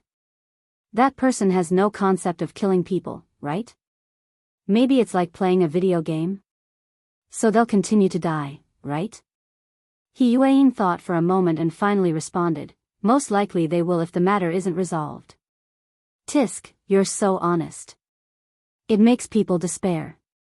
Just as he finished speaking, new information came in. He Yuan, Tian Bang, and several other police officers received the relevant information one after another. Only Tian Bang remembered that it was time for the live broadcast. He turned to look at the camera and read the information aloud. 4 people died at the Baibua Company's restaurant. An aircraft suddenly went out of control and crashed into the building at the entrance of the SCA branch office in Xia City. It was turned to dust by defensive weapons. There were around 7 to 10 people inside. The death toll from the riots in Xia City has officially broken 100. 100 slaughter, achieved. In essence, there was no difference between the deaths of 90 people and the deaths of 100 people. But in terms of statistics, 3-digit numbers were always more shocking than 2-digit numbers. This is a lawn mower. A large number of agree, approve, lawnmower +1 words of agreement immediately appeared in the live broadcast room. Finally, 100 floated across the sky as a conclusion to this matter. Compared to the death toll, Tian Bang and He Yuan were more concerned about the 2 new locations. Tian Bang scratched his head. It's Sunday today, and there's no overtime. I'm afraid these two groups of people were there to check out the situation and ended up like this. He already knows how to take precautions. Should I say that it's worth celebrating? This time, Hiyuain did not reply. Previously, no matter how much Tian Bang nagged, she would always meticulously walk to the scene. Now, she arrived before the metal component that Tian Bang had casually tossed aside. She lowered her eyes and sized it up thoughtfully. Tian Bang sighed. It's most likely Gang Xiong. The surveillance shows that he and the other metal hunting group members entered here last night and never left. Someone in the live broadcast room typed a question mark. Steel Bear? It's Gang Xiong, not Bear. Donut already said it before. I heard it too. I'm completely confused by Donut. He mentioned it before, but I didn't pay attention. F***CK, a beer rank died without a sound. 666666. The screen of the live broadcast room was spammed without any technical content. It drowned out some valuable discussion and information, and the gaudy bullet screen made people feel irritated. Damn it. Zhang Yingying was already beyond furious after her repeated attempts to contact by Xinyan failed. Even if she did not personally confirm it, she was certain of the nature of this matter. Did White Salt have a screw loose? What was she thinking? She hatefully exited the live broadcast room. She wanted to just turn it off, but after a moment of hesitation, she decided to keep it. She originally wanted to contact Luo Nan, but the number she got through was Bamboo Pole's number. Half a minute later, she leaped down the cliff, changed her clothes, and stepped onto the Huanhai Road. She used the privileges of the society and went through a friendly negotiation to borrow a police patrol car. She rushed to the city. On the way, she went online to check for information. The live broadcast room simply emptied the bullet screen, only looking at Hiyuain and Tian Bang's movements. On the other side, she opened up the RT-8313 mission thread and looked at the recent replies. It was clear that Zhang Ji's live broadcast had already become a hot topic. This place was also affected and was currently discussing the matter of Gang Xiong. But the traditional forum mechanism of posting and replying, as well as the group chat mode during discussions, could still carry a lot more information. Is Gang Xiong a member of the society? The metal hunting group is registered in the society, so he must be. Boss Jin Tong is probably going to explode from anger? Isn't Gang Xiong a B+? He's dead just like that? He's almost there. How many B+S are there in the entire world? It feels like they're endangered and rare animals like extraordinaries. It's fine if he's rare, but what the hell is he saying he's endangered? Less than 1,000. Less than 1,000. According to the Society's data, the vast majority of the 70,000 awakened were C rank. For example, in Xia City, there were only 14 registered architects out of the 1,000+ members. This number and ratio was second to none among the 88 branches under headquarters. Although headquarters had always been secretive about the number of ability users at B rank and above, the High Lord of the Eye of Secret Contract had made a famous judgment in the early years: masters are less than 1,000, and extraordinaries are less than 100. Weeds, flowers, and trees are scattered and difficult to form a forest. Master was the internal name of the Eye of Secret Contract. It referred to architects and B-rank powerhouses. This sentence didn't take into account the last two paragraphs. It meant that the estimated number of ability users in the entire world didn't even reach 1,000, and the number of extraordinaries didn't even reach 100. As one of the three great secret orders of the world, the authority of the Eye of Secret Contract wasn't inferior to that of the Wilderness Explorers Society. And its High Lord was ranked among the top 5 extraordinaries in the world. He was the kind of person whose spit was like a nail. Later on, someone confirmed with the High Lord of Secret Contract that there was another explanation for this sentence: architects and extraordinaries added together didn't exceed 1,000 in the entire world. And it had to be noted that this was an estimate that included the society, orders, individual investors, and even burners in the most extensive sense. Even if the society was a large organization with a lot of business, and all the heroes of the world came and monopolized half of it, there would still be no more than 500 people. At the very least, half of the B rank would be taken out. For a veteran powerhouse like Gang Xiong, it wouldn't be a problem for him to rank in the top 300 of the society. If he performed well, he could even rank in the top 200. If placed in the entire world, he would be at the level of the top 500. And then, he died just like that? Recently, the society's B rank has fallen a bit quickly. Let's not talk about Gang Xiong. There's also Snake Tongue. Sigh. I remember that Snake Tongue died in Xia City, right? No one responded to this topic, probably because it was a bit sensitive.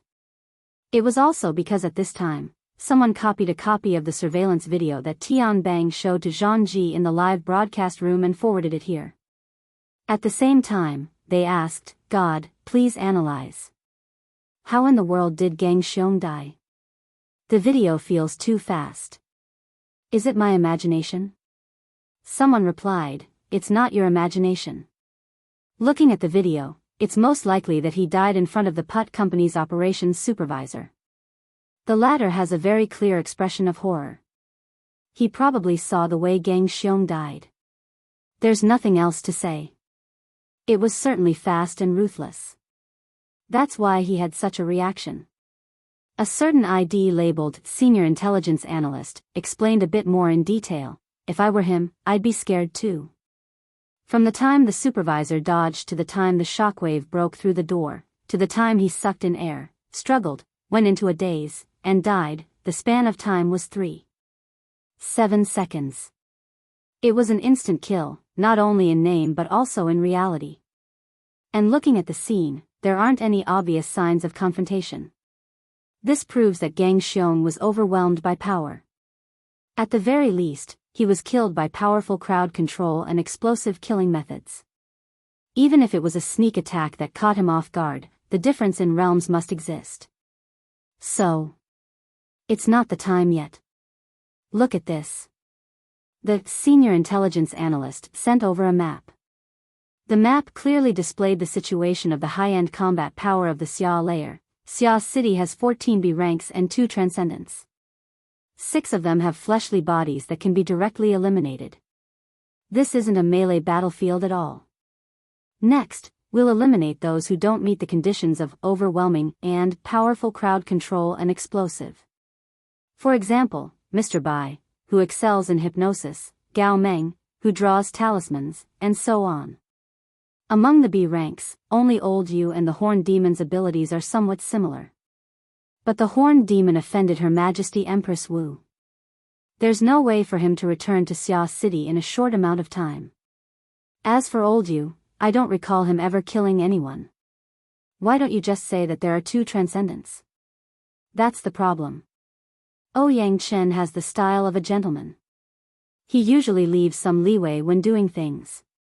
He wouldn't have such a great murderous nature. Her Majesty Empress Wu does things in a high-profile manner. She isn't afraid of people knowing what she's doing. Otherwise, this sort of situation wouldn't have occurred. Someone stabbed in from the side, there's still one more. Though he might be a bit inferior in terms of raw power, his danger level isn't low at all. The Senior Intelligence Analyst quickly replied, I know. You're talking about the legendary humanoid infrasonic array. If there were enough corpses left here without any external injuries, he would be the first person I would think of. But there isn't.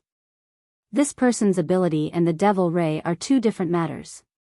So in order to deal with him, we first have to kill the Devil Ray, right? Your so is off topic, huh? What I mean is, to kill a powerful person like Gang Xiong through the method shown in the video, it's either a conspiracy of some Xia city that defies their natural instincts, or it's the work of some unknown powerful person. While the Senior Intelligence Analyst was still analyzing, someone had already skipped over his long-winded explanation and directly pointed to the previous piece of information. The person above certainly didn't read the internal police report. Last night, the crime scene in Pingjiang district was at some Cloud City water village. Rumor has it that it's where the Devil Ray was stored. Huh. I seem to have seen through something. I seem to have seen through something too. Look at that mother asterisk cur. Someone's driving the tempo. Zhang Yingying hatefully sent a message in the private chat of the Psychic Wave Network. Bamboo Pole immediately replied, everyone's driving the tempo. Papercut sent a dizzy emoji, mother asterisk cur, it's too messy. Red Fox followed closely behind his good brother, the dagger will be revealed soon. Watch the live broadcast. Bamboo Pole reminded once more. Zhang Yingying saw this and entered the live broadcast room. She only saw He Yueyin and Tianbang conversing there. She didn't react for a moment. What are they saying? The bullet screen. Look at the bullet screen. Fuck. Cragburst also joined the discussion and directly sent a voice message. Zhang Yingying opened the bullet screen again. What entered her eyes was a field of blood red. Someone was flooding the screen with bullet screens. They were all filled with 16 billion. After scrolling for almost 10 seconds, there was a sporadic comment. What the hell? Get lost. I can't even see Officer He's beautiful face. Admin, kick this trash out. But at the same time, there were people who expressed serious curiosity. What's the number after 16? Looks like 9. It's 16 billion. What's 16 billion? There's no problem with Kong Tianhe's assets being 16 billion. Is it Officer He's net worth? Marry me. It seemed that these bored-to-death audience members were about to lead the topic astray. It was very likely that it was the same person. He once again used blood-red words to flood the screen with numbers that most people couldn't understand.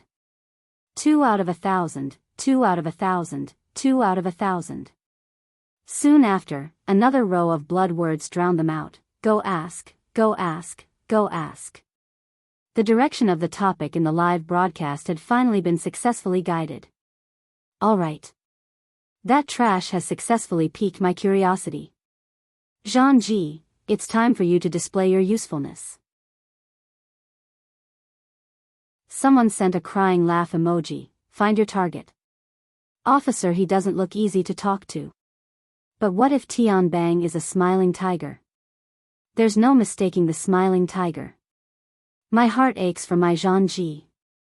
In a dozen or so seconds, the live broadcast room had already formed enough impetus for the host to do what they desired the most. Correspondingly, every bullet screen that was sent here was piled up with real gold and silver. For example, the forceful spamming of the screen to set the pace could only be achieved with honor points. Because of this, Zhang Ji needed to expend more effort to deal with changes that were beyond her control.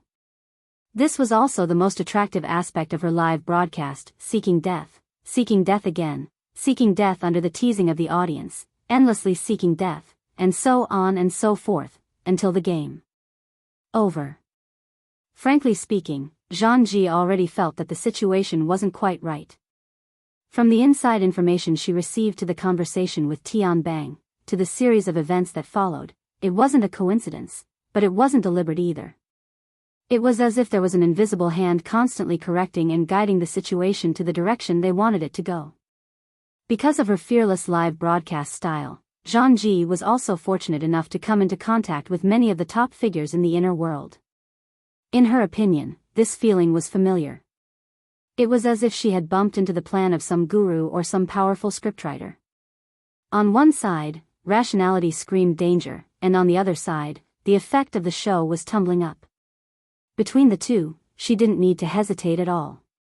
What's more, her team behind the scenes had already combined the information from various channels and sent her a rather reliable piece of information.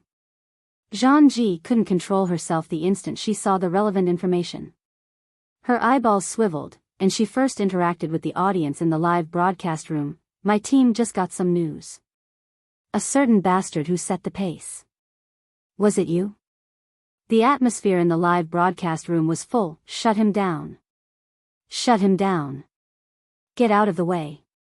Zhang Ji's spear technique is coming. This spearhead is so sharp. I have a bad feeling about this. Light a candle for Zhang Ji in advance. Zhang Ji shifted her camera and swallowed imperceptibly. She hoped that the gossip just now could help her buffer a bit. She considered her words for a moment and tiptoed over to Tianbang and Yuan's side. She found an opening and suddenly asked, "There are rumors that the commotion in Xia City is related to a project led by Quantum Corporation. What do you two think?" Tianbang and Yuan weren't the only ones in the room. There were 5 or 6 people from the police force. Everyone raised their eyebrows when these words came out. Zhang Ji instantly became the focal point of everyone's attention. Tianbang didn't make any more donuts, but he still maintained his true nature as a smiling tiger. He beamed and didn't say anything. Yuan cast a cold and clear gaze over from the side. Zhang Ji adjusted the camera at the right time and gave her a close-up.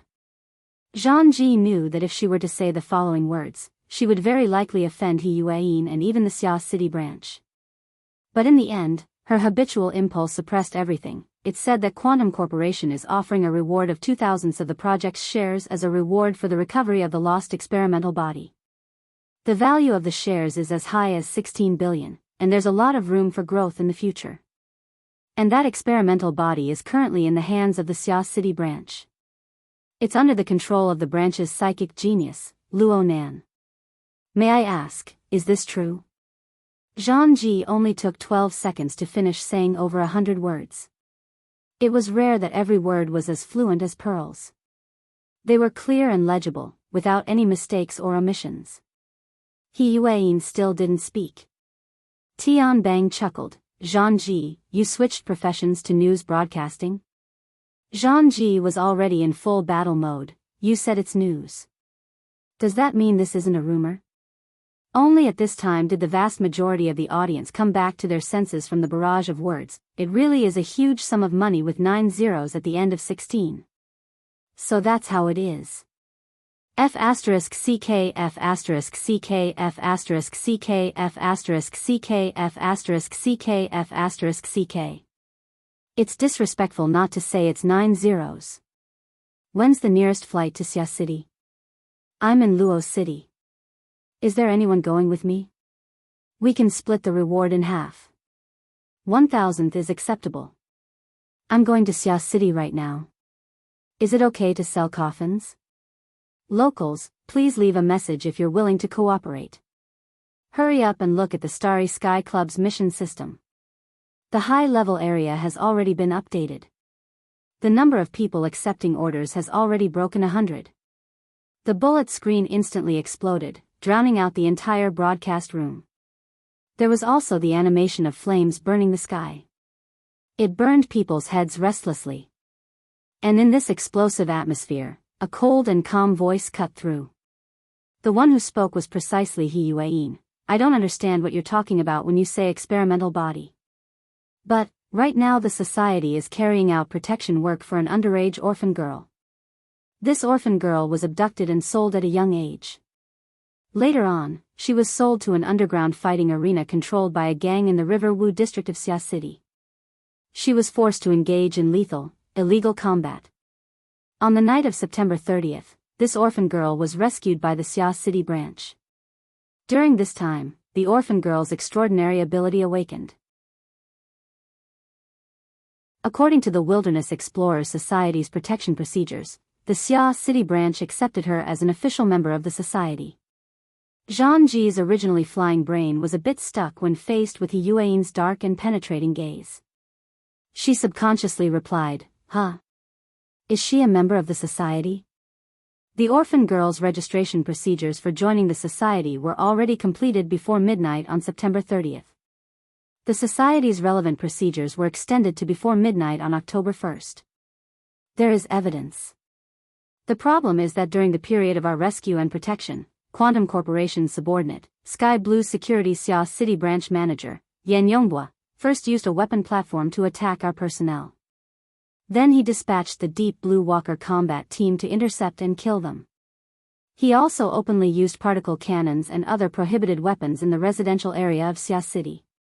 At the same time that our personnel were injured, he seriously damaged the safety and order of Xia City. The Xia City government has already issued a serious warning to Quantum Corporation regarding this matter and has handled it. The Xia City branch has also negotiated with Quantum Corporation based on this. All processes and relevant documents have been recorded. Federation citizens can rely on their authority to access and read them. From the above, we can see that the orphan girl protected by the society is far from underage. Moreover, she was repeatedly sold. She doesn't have a legal guardian. Under this kind of background, what does experimental body represent? If she is an experimental body, I would like to ask, for the past 2 centuries, how does the principle of informed consent in human experimentation manifest? What position does Quantum Corporation hold here? Related missions, bounties, and bonuses. On what basis are they established? The Xia City branch hopes to have a clear answer. The atmosphere in the live broadcast room began to turn from restlessness to stagnation. Someone muttered, "Why do I feel like this is a press conference?" It's not a press conference. It's a court. A court. Wouldn't it be better to just say it's an execution ground? No matter how the evaluation was, He Yuan's speech continued. According to the principles and regulations established by the Wilderness Explorers Society, the Xia City branch will contribute their greatest strength to the safety and welfare of ability users. They will provide protection to the orphan girl to the best of their abilities. They will also cooperate with the government. According to the relevant authorization, they will carry out the most severe strike against all organizations and individuals that trample on the laws and regulations of related industries. This determination is unwavering. I also hope that the relevant people will abandon rumors, set their position straight, and overcome their greed. Don't do stupid things that hurt your friends and please your enemies. Don't do stupid things that are like pulling grains out of the fire. Cough. Little Sister Yuan, if you keep talking, then this really will turn into a press conference. Please take care of Miss Zhangji's program. Tian Bang chuckled as he interrupted He Yuan's speech. He came over and stole the camera. I want to say it. Little Sister Yuan has always done things in a thorough manner. You don't lack material evidence or witnesses. What? You're talking to yourself? You're making things up. You don't have witnesses? Didn't you hear it? You're not a witness? Hey, that police officer over there. I'm talking about you. The bald guy with the iron hoop under the hat. Stop staring at that piece of scrap metal. Come over here and be a witness, okay?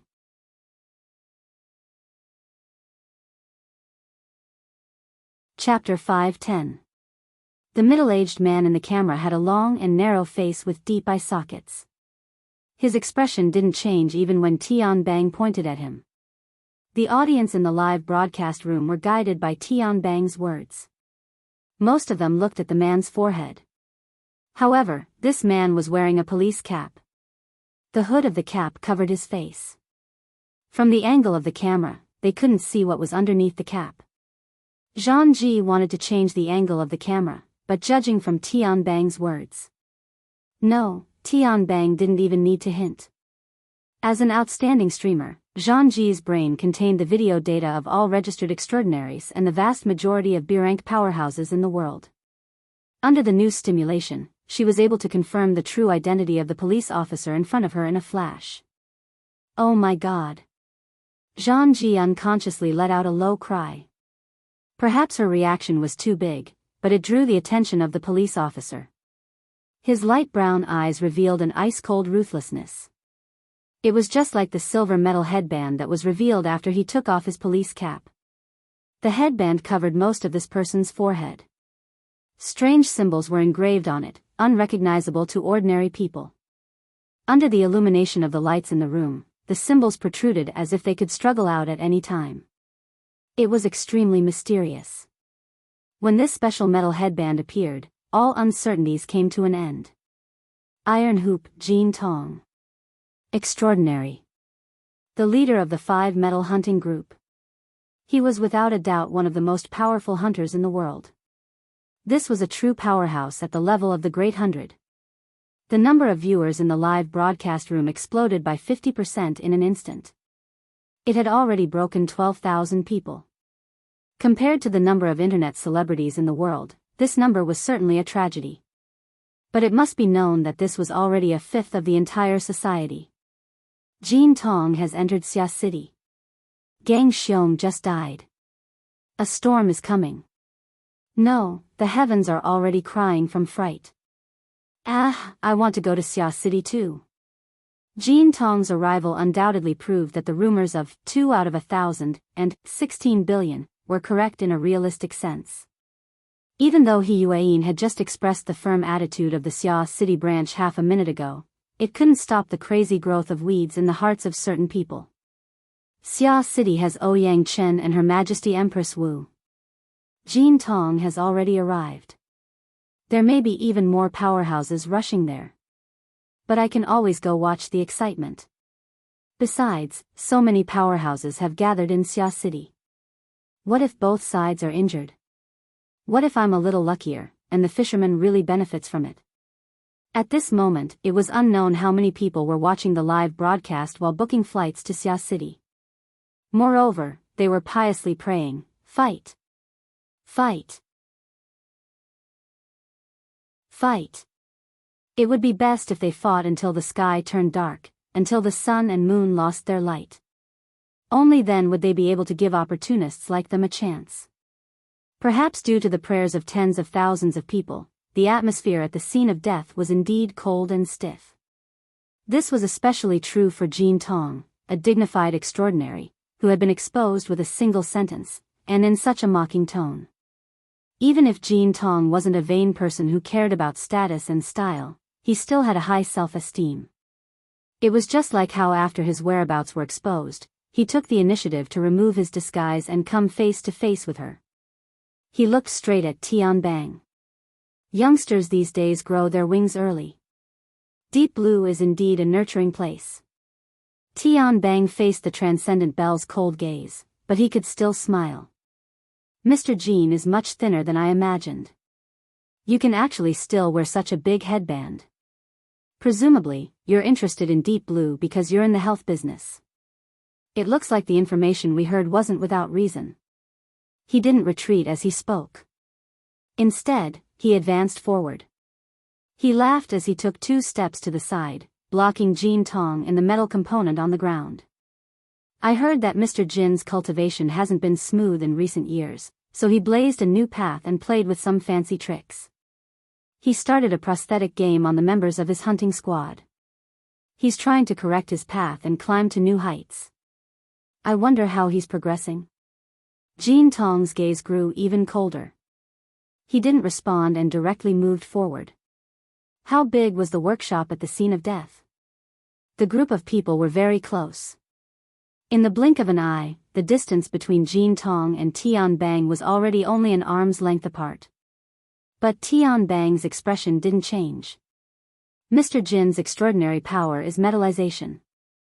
The matter of changing the nature of a material sounds grand and grand.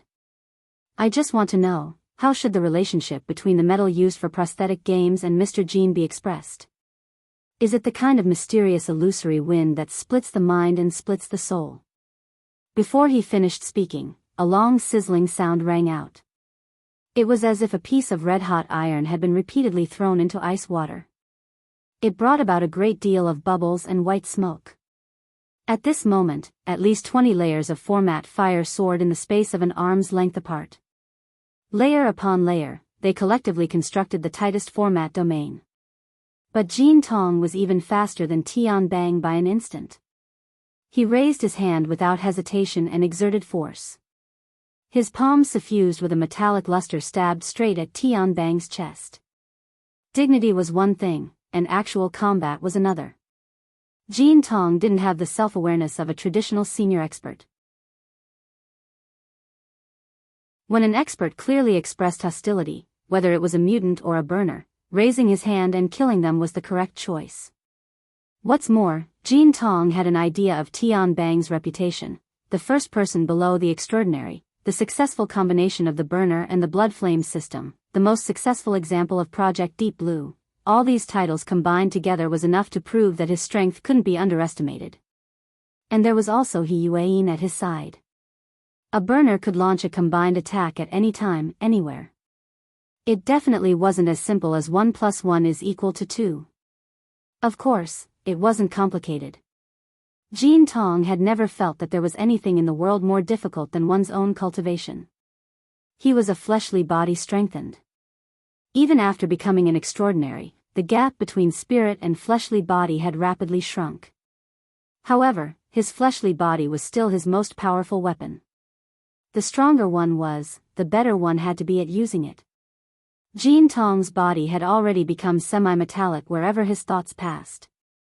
His flowing bodily fluids also changed slightly in nature. Surging power circulated and passed through the special structure of his body and soul. It stimulated the free electrons within the metal crystals and instantly formed a powerful electric current. Amidst crackling sounds, the electric arc shot out and further ionized the air. It continuously increased the strength of the electric field and formed a violent conflict with the format domain. Amidst the crackling sounds, the format fire and electric fire interweaved and then spread in all directions. Apart from He Yuan, who was already participating in the attack and defense in the form of the format domain, everyone else in the room was out of luck. Everyone's bodies were paralyzed. Some of the unlucky policemen who were in the worst position were hit head-on by the high-voltage electric current. Even though the format fire had melted some of it, it was as if they had been hit by a heavy fist.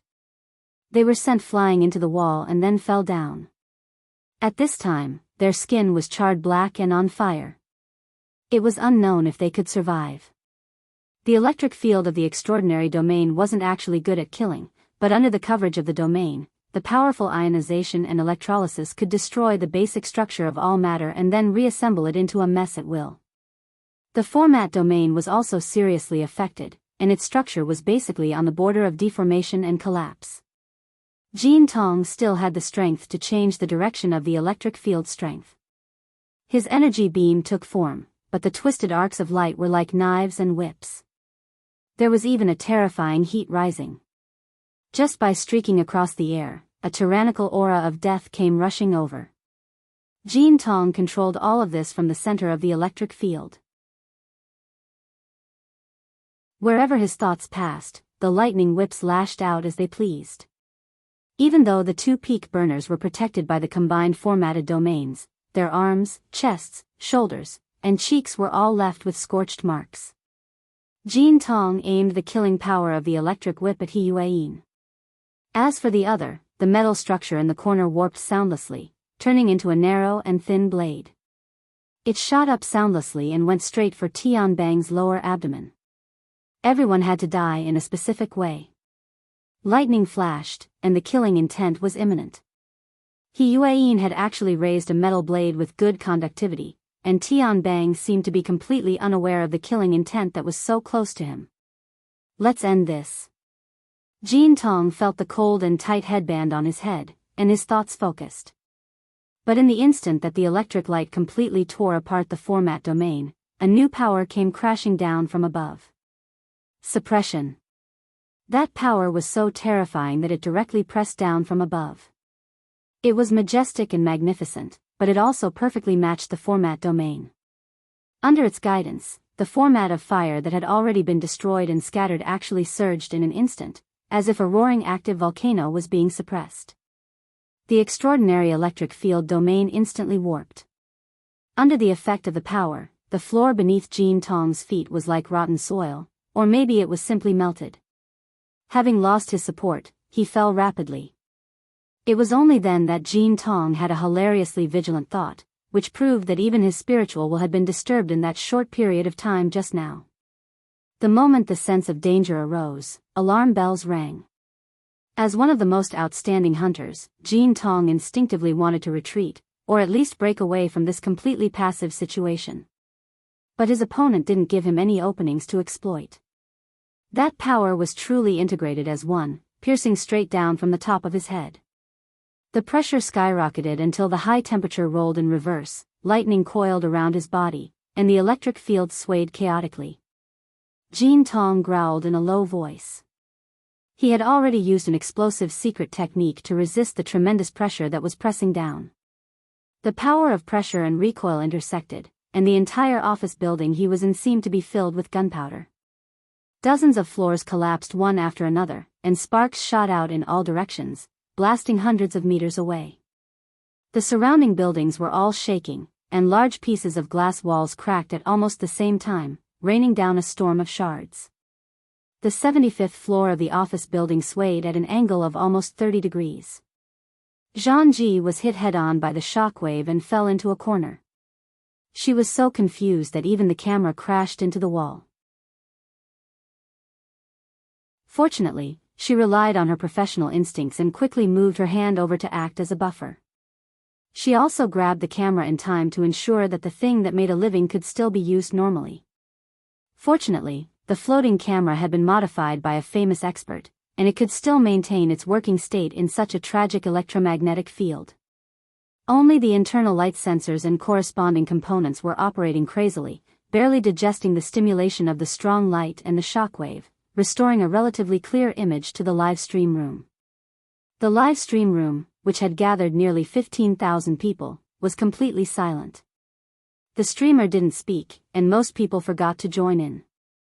Under the influence of the herd mentality, the image was clean, and there was only the crack that led straight to the bottom of the building, as well as the sparks and lightning that were spewing out from inside.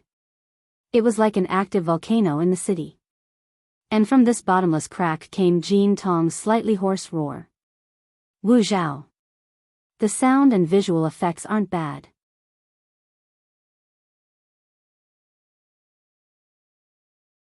Chapter 5:11. Was the volcano about to erupt? The office building shook to such an extent that it seemed like it would snap in half at any moment. Zhang Ji was swaying left and right, her vision spinning.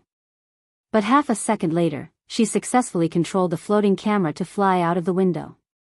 From a vertical angle, she captured part of the explosive scene from the 50th floor of the office building. This surging scene fully demonstrated Zhang Ji's ability to capture the camera after years of seeking death. Of course, at this time, no one would think that much.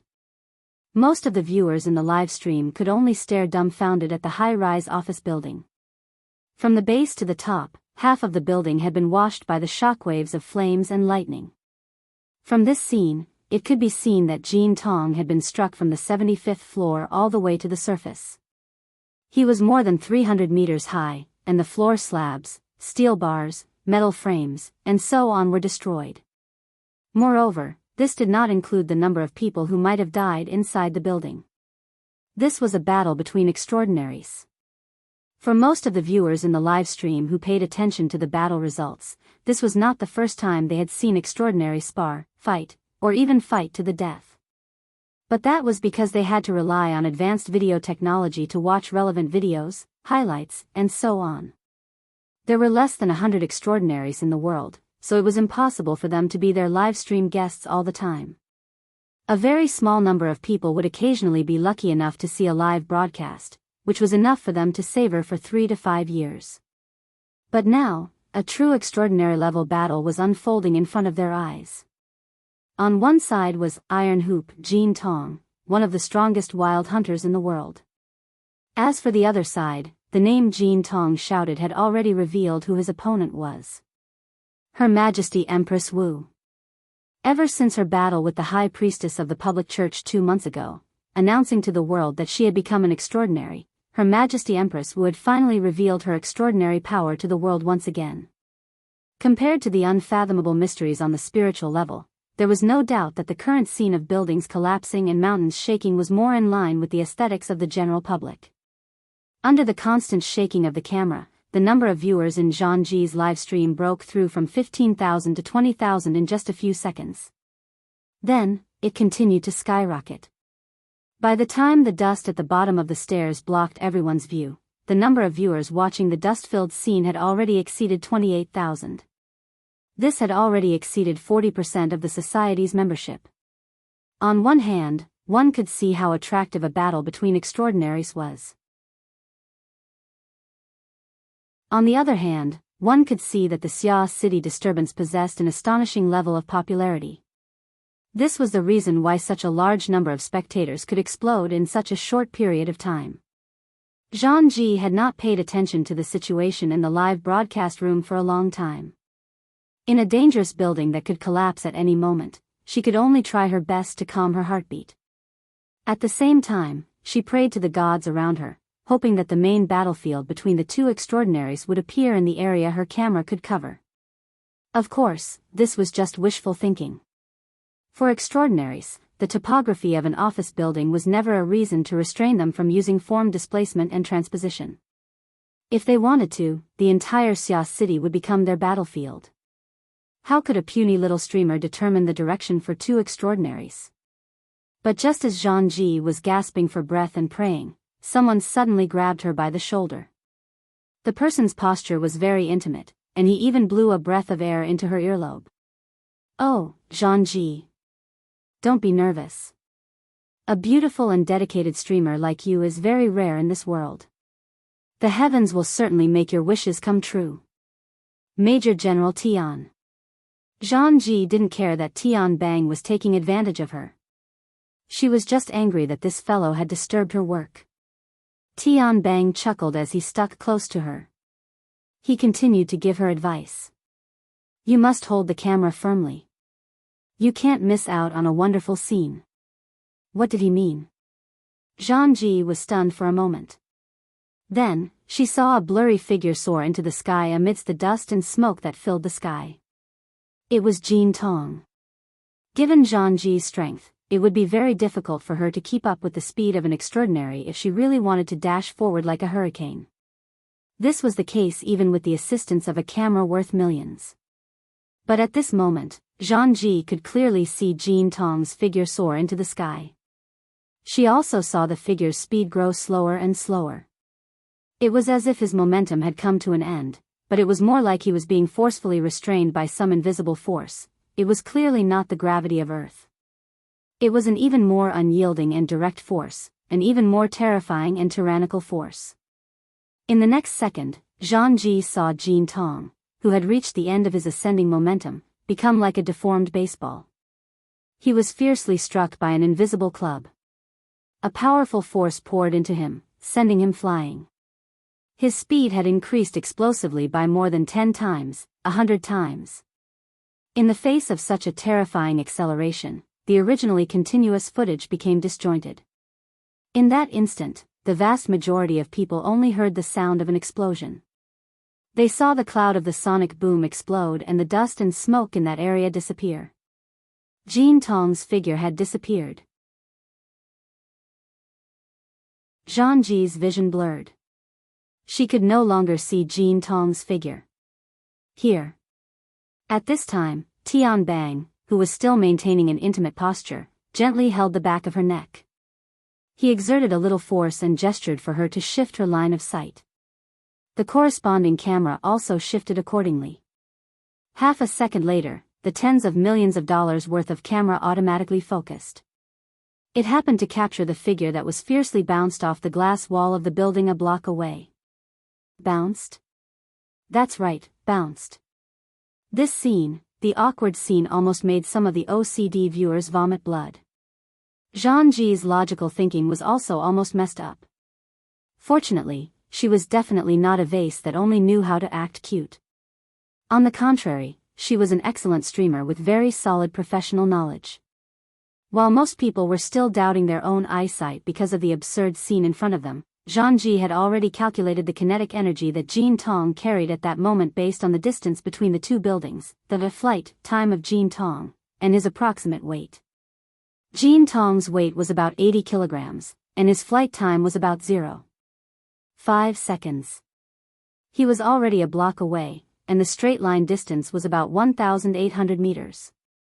Based on this calculation, the kinetic energy he carried could reach about 500 million joules. This impact exceeded the standard equivalent of 100 kilograms. It was similar to the power of a traditional battleship's main cannon from more than a century ago. Compared to the legendary humanoid nuclear bomb level extraordinaire, the absolute power of this attack was only so-so. Zhang Ji also couldn't calculate the specific increase in the mental interference with the material plane. But the problem was that even if she only calculated the pure kinetic energy, such a high-speed impact actually didn't break through the glass wall one block away.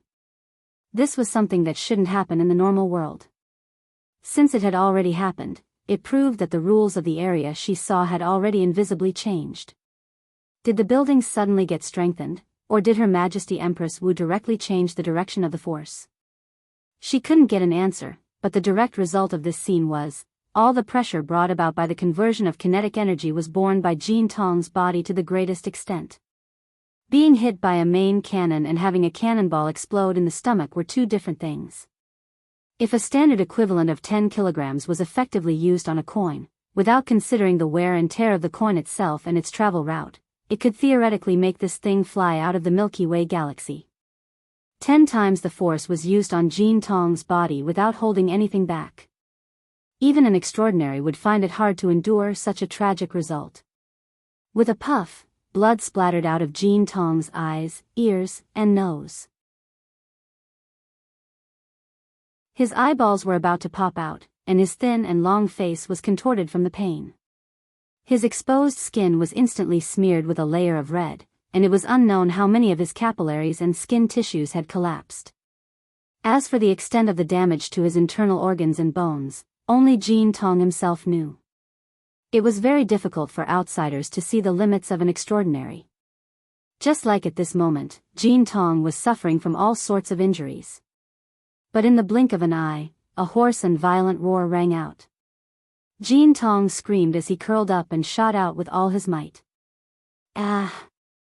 The roar spread out, but what really made people's scalps go numb was another source of sound. In the void, it was as if hundreds of bowstrings had been released. Amidst this increasingly dense tremor, be it the building or the air a street away, everything produced dizzying distortions. There was another explosive rumble, and Jin Tong's body instantly turned into a tangible bubble before disappearing. Tian Bang's hand moved again, and Zhang Ji consciously looked up in the direction of the force. She saw that in the gray sky, a long azure scar had been torn open at some point. It extended southeast, and wherever it passed, a dark red color seeped out. Jin Tong had probably activated some kind of long-distance escape technique. In the blink of an eye, he had already traversed dozens of kilometers and was almost out at sea. He ran away just like that? The battle between transcendents had ended? Zhang Ji was a little dumbfounded by this anticlimactic ending, and so were the 30,000 viewers in the live stream channel. It wasn't until the long scar was about to disappear into the horizon that a large number of bullet comments appeared. What's going on? Jin Tong has typed GG. Her Majesty Empress Wu has also typed GG. Jin Tong says that Xia City is too hard. He can't break through. I must have seen a fake live stream. But that fall just now really hurts. Accelerating from 0 to 10 times the speed of sound in an instant, and then returning to 0 in an instant. Just what kind of experience is that?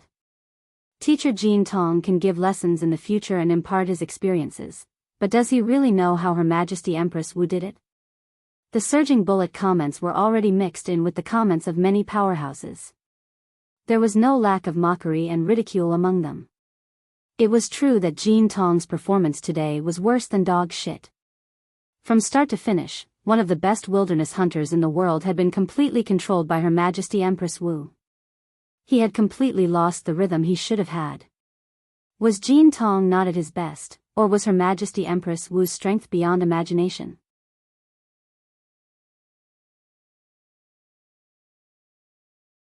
Chapter 5:12. Don't get distracted. Tian Bang reminded her. Zhang Ji looked up in shock and saw the dark clouds above Xia City distort once more. They burst apart. Although the turbulence was great, there was no sound. It was because of this that the pencil-straight long scar that nearly sunk into the horizon suddenly twisted and fell diagonally downwards. They were still fighting. Zhang Ji looked up at the strange scene in the sky and was delighted at first. She felt that the live broadcast could continue, but then she realized that the battlefield was too far away. It was beyond her reach. The broadcast room was filled with howls of grief when they saw the transmitted image. Some people didn't give up and encouraged, brothers and sisters of Xia City, it's time for you to show your worth. There really was a response from Xia City, I'm looking at Dongshuan Beach. I'm going with you. Squeak. I'll go. They're specifically currying favor with Her Majesty Empress Wu. Please share your live broadcast room number. Please open up the donation channel. It'll be easier to handle the aftermath.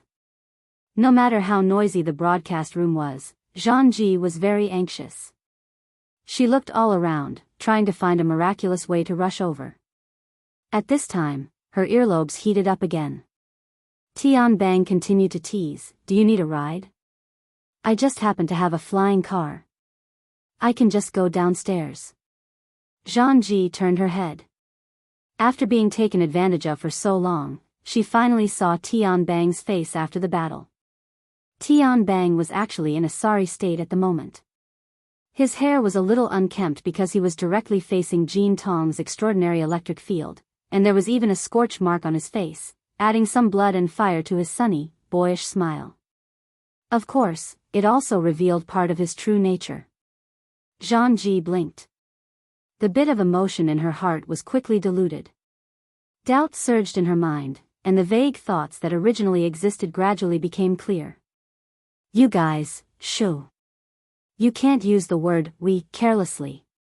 I'm such a clean stream. When you mention me, it sounds like I'm forming a clique and scheming." That's how it was. Zhang was about to ask again when Tianbang took the lead. He leaped out of the broken window and flew downwards. This office building had been tossed around for so long. Anyone who wanted to use the elevator would have a serious problem with their intelligence. Zhang naturally followed, but when she came out of the window, she subconsciously turned her head. She saw He Yuan staying at the scene. She had no intention of following. "Hey, hurry up!" Tianbang called out from below. Zhang caught up. "What about Vice President He? She also has to clean up the mess. Ever since she became a secretary, this skill has been maxed out. I'm training Zhu Ling so that he can learn more." Zhang sighed. She felt that Tianbang's description of Officer He's character was a little broken. But very quickly, the desolate scene below dominated her senses and state of mind. Looking at the buildings that were almost in ruins, Zhang could not help but feel sorrowful. The aftermath was probably the most difficult. The number of casualties caused by the clash of transcendence just now was probably no less than the chaos from last night until now. It was true that the police had sealed off the office building, but they had also used manpower. Just now, almost the entire building had been blown up. The police on duty should have suffered heavy casualties.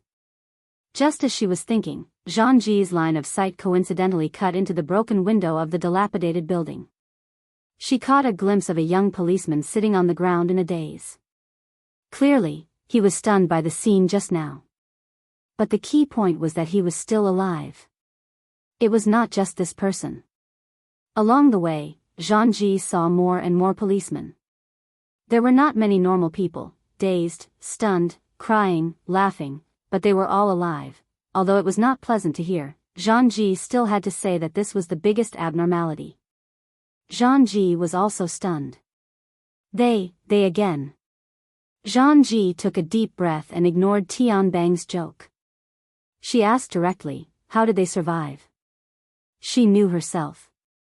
At the moment when the two transcendents collided, even if she, a level C ability user, was placed a few floors below, it would be difficult for her to survive the impact of the volcanic eruption.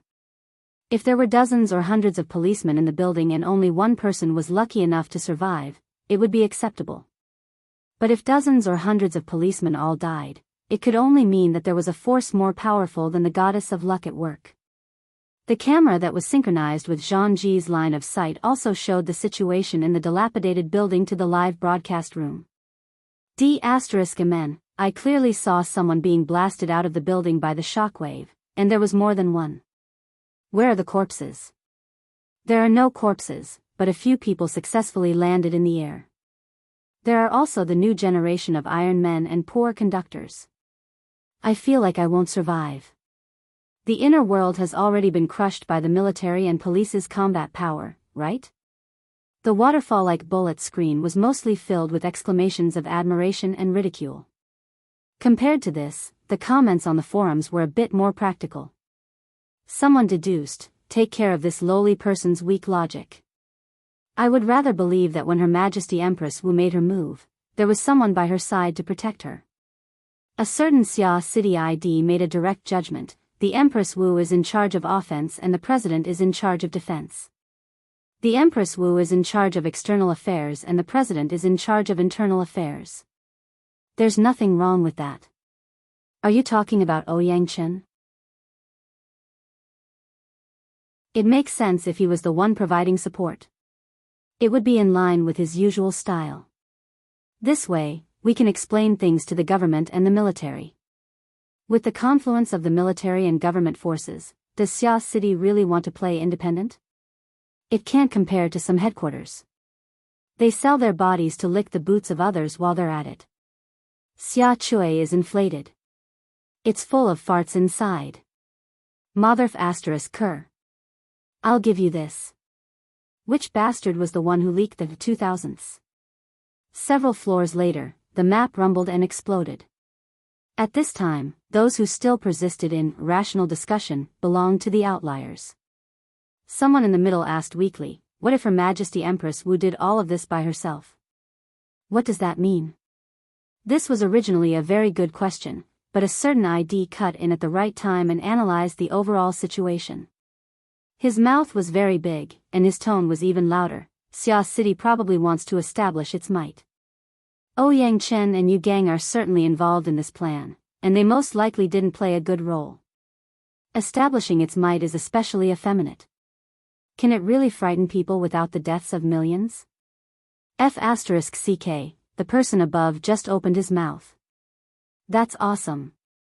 The person above is the one with commendable courage. That's right, I'm talking about you. The great blood demon is mighty. He hit the nail on the head. Purple gold authentication. It really is blood demon. I'll take a photo with Great God Blood Demon as a souvenir. Is Great God Blood Demon still accepting disciples? Can I kneel first? Because of the sudden appearance of the extraordinary Blood Demon, the RT-8313 mission thread became exceptionally noisy. After a series of tosses and turns, the thread basically reached a consensus. Indeed, under the provocation of 2016 billion resources, the eyes of the vast majority of people would turn red with greed.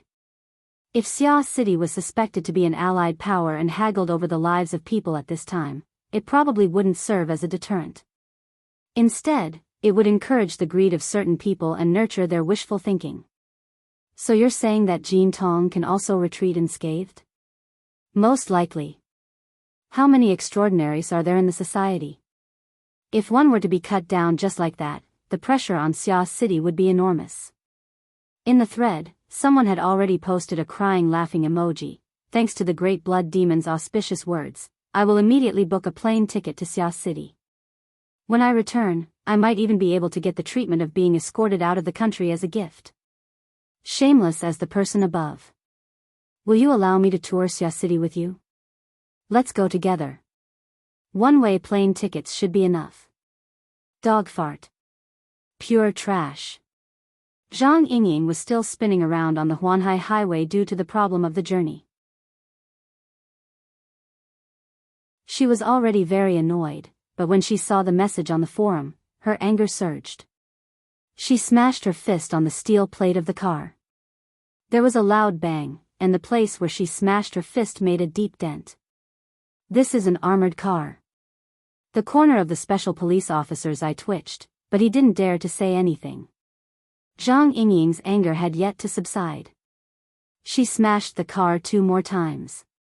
Suddenly, she froze. Her gaze pierced through the front windshield and looked at the scenery of the sea and sky outside the Huanhai Highway. After going around for half a day, she had actually fought her way here. Stop the car. The armored car finally got the chance to show off its performance. It came to a screeching stop. Zhang Yingying pushed open the car door and leaped. She circled around the body of the car like a flipping petrel and plunged down the sea of the precipice. When the special police officer staggered out of the car, he saw the long-legged beauty with a strange temper running fast on the precipice, still heading for the golden beach in the distance. With a muffled bang, a column of water dozens of meters high exploded on the surface of the sea 100 meters offshore.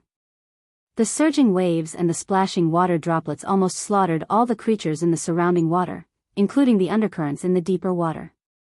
After such a series of actions, the terrifying kinetic impact was finally reduced by more than half. Ah! Jean Tong gasped loudly. He popped his head out of the shallow water, but he spat out another mouthful of blood, which mixed with the icy rain, salt water, gray waves, and white foam. There were also the remains of several fish and jellyfish. He felt that most of his soul had been lost. But he didn't have time to think about the extent of the injury to his body and soul. Instead, he used all his strength to stimulate his yuan qi and calm his mind. He also prepared an overbearing secret technique to stimulate his potential, ready to withstand the terrifying impact from Her Majesty Empress Wu. However, after a few seconds, although the pressure from the opposite side was always there, the substantial impact did not come. I actually smashed into the sea. Good luck. The sound waves were transmitted from the golden beach that faced the sea. Under the erosion of the freezing rain, the color of the beach was somewhat dim, like an orange peel that was close to rotting. Jean Tong was even more convinced that it was the death domain of the beauty on the shore. This, Her Majesty Empress Wu, who was respectfully addressed by the world, was now like a petty bourgeois girl strolling in the morning. She wore a classic white shirt paired with black wide-legged pants, with a slightly unruly leopard belt in the middle. Her shoes and socks could not be seen clearly. She could only see that her clothes were light and thin, swaying gently in the wind. She appeared even more elegant and pleasing to the eye. It was just that she was out of season. Of course, for an extraordinary like Her Majesty Empress Wu, the season had never been a factor. It was fine as long as it was arranged according to her mood. At this moment, her long hair was casually draped over her shoulders, dancing in the sea breeze and freezing rain. She was too lazy to take care of it, and it was already slightly wet. What was even more eye-catching was that she was holding an ancient book with slightly yellow pages that were vertically arranged. Just like how the ancients would read, the book was rolled up, leaving only 1 or 2 rows of ink characters. She ignored the wind and the rain and slowly savored it. When the voice rang out, Her Majesty Empress Wu did not even look Jean Tong in the eye. She was leisurely reading the book, seemingly attentive yet bored. She had even flipped a page in between. She was posturing, right? Perhaps so. But when they had exchanged blows just now, she had also been in this state. This woman, Wu Jiong, had smashed him into the sea while flipping through the book. Jean Tong stared fixedly at the beauty on the shore. No one could understand the pressure here better than he did. Of course, there was even more shame and fear. The depression in his chest surged up, and he barely managed to swallow it back down. And this irrational action further worsened the injuries on his body. This woman had integrated the format of fire at the beginning of her attack in the office building. Using an inconceivable method, she had forcefully pressed this special power of formatting into his body, interfering with and destroying his semi-metallic and near-superconducting body structure. After that, she had simply and straightforwardly attacked him with kinetic energy. She had even beaten his originally strongest physical cultivation into a half-cripple. Now, he no longer had a chance to turn the situation around. The venom of her vision, the ruthlessness of her heart, and the strangeness of her methods were truly something that Jean Tong had never seen before in his life. She had just become an extraordinary 2 months ago. Jean Tong had a mother **cur that he had directly sent to all the intelligence agencies of the inner worlds. This kind of skillful and flawless attack method, let alone 2 months, even the veteran extraordinary who had cultivated for more than 20 years would most likely be brought to their knees. There were many strong men in the world who could swing a 1,000-pound hammer, but to be able to use a 1,000-pound hammer to weave brocade and embroider. Just what kind of monster was she? Jean Tong's mind was in turmoil. He felt that if he continued to let his imagination run wild, he might directly collapse. He could only forcibly restrain his mind, endure the discomfort of his body, and hoarsely say, "Wu Jiong, what the hell are you trying to do?" Her Majesty Empress Wu's attention was still on the book, or it could be said that she was in the most comfortable state she had created for herself. Jean Tong's clear questioning words entered her ears, but she didn't even raise her eyelids. I warned you before not to go ashore, or else I would beat you to death. Let's not talk about the process, but now you've perfectly fallen back into the sea and haven't set foot on the shoreline. For the sake of this luck, I won't see you out. Jean Tong stared fixedly at Her Majesty Empress Wu. He didn't believe that the basis of this woman's decision was some damned luck or whatever. Even saying it was mood was more reliable than that. But he didn't say anything else. In this kind of situation, he would be an idiot if he spat out another word. Jean Tong had fought with the aberrations in the wilderness all year round, and it wasn't the first time he had encountered a crisis that could kill him. This had also trained him to be soft and hard, straightforward and submissive in his style of doing things. If he couldn't beat her, then he couldn't beat her. If Her Majesty Empress Wu really wanted his life, he would fight to the death. But since she didn't care about him, what harm was there in enduring for a moment and retreating? Jean Tong slowly breathed in and out. His body cut through the icy cold water and slowly moved backwards. But at this moment, he suddenly heard a vague sound. Someone was rushing over at lightning speed, and the content of the shouts was related to him. His heart jumped slightly, and he looked at Her Majesty Empress Wu on the shore. Even though there was a third party involved, this beautiful woman still didn't have any intention of changing her decision. The book in her hands flipped over another page. The patter of freezing rain fell, drenching her clothes and long hair, but when it touched the page, it all silently melted away. He had already been completely ignored. This wasn't an act. Perhaps from the very beginning, Her Majesty Empress Wu had never cared about him. Jean Tong gave Her Majesty Empress Wu a deep look. He wanted to carve this clearly high-profile, yet mysterious woman into his heart. Soon after, his entire body sank into the surface of the sea, retreating towards the deep sea. A few seconds later, he disappeared into the misty depths of the vast ocean. Hey, hey, hey, hey, hey. Just half a minute after Jean Tong disappeared, Zhang Yingying rushed over from the distant Huanhai highway, panting. But in the end, she was still a step too late. She could only watch helplessly as Jean Tong disappeared into the distance. Her enthusiasm of seeing the battlefield fly over from beyond the sky and joining in on the fun was completely doused in ice. Zhang Yingying looked at her boss with a gaze of disbelief. Although she knew that no one could guess her boss's thoughts, in this dangerous time of war, to send off a great extraordinary enemy with a wave of his hand, such a strange train of thought, no, someone on the internet had clearly deduced this. Boss, you, Zhang Yingying wanted to say, boss, are you crazy, but she finally knew how to swallow those words. Then she wanted to say, don't tell me you guys really don't dare to kill me, but she felt that it was too sudden. Following that, her quick-witted mind couldn't find a third suitable replacement word. She could only say, you, for a long time. Even though she couldn't say the words out loud, her attitude was expressed. Her Majesty Empress Wu still gave face to her subordinates. She moved her gaze away from the scroll in her hand and looked at Zhang Yingying. She nodded and said, you've almost reached the limit of your current level. The effects of cultivating your mind and body during this period of time are not bad. Next, you need to carve out your own path in order to change your fate and become independent from the world. Defy the heavens and change my fate? Boss, you've read too many novels. Zhang Yingying was so angry that she laughed. Also, are you reading Buddhist scriptures? Had he read too many Buddhist scriptures and learned the heart of a bodhisattva? That place is obviously full of bragging ****. Her Majesty Empress Wu turned her gaze back to the scroll. She said unhurriedly, no matter how you boast, as long as you can boast to the point that many people don't doubt it, it can also be considered an extraordinary power that defies the heavens and changes fate. Of course, it would be better if there was a self-consistent logic.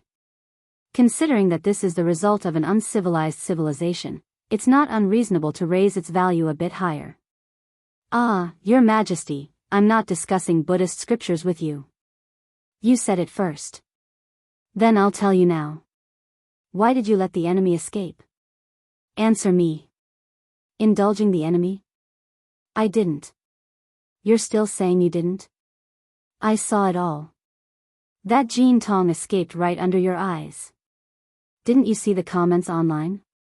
Those greedy, insatiable, and lawless troublemakers are all celebrating, okay? You let Jean Tong go. You're simply encouraging them to come to Xia City to hunt. Luo Nan's side is dead. You're talking about Jean Tong. Has he broken away from the battlefield? Her Majesty Empress Wu raised her gaze once more. She looked at the drizzling rain falling from the sky. She casually extended her hand and caught a drop of rain on her fingertip. She pinched it lightly. If everyone believes that he has broken away, then I have nothing to say. Zhang Yingying was at a loss and puzzled. When you're weak, acting cute is instinctive. When you're in danger, being low-key is smart. But when you need to be responsible, you still play old tricks. This malicious act of acting cute is just asking for a beating. Luckily, Yingying, you're still in the legal stage of acting cute. Come on, smile for us to see. Zhang Yingying wanted to kneel before her boss. She was just about to throw caution to the wind and unleash her great act of unreasonable behavior when her heart inexplicably trembled. The white rainbow circulating around her body hummed. It was as if a layer of gloomy clouds had condensed into a clear intent. But when she tried to sense it again, it was hard to grasp. She just felt that the dusky scene of the sea and sky before her eyes seemed to have become much more oppressive. You're tuning into the Dreamy Love Stories YouTube channel. Don't forget to subscribe and join us on this journey to catch the most captivating stories.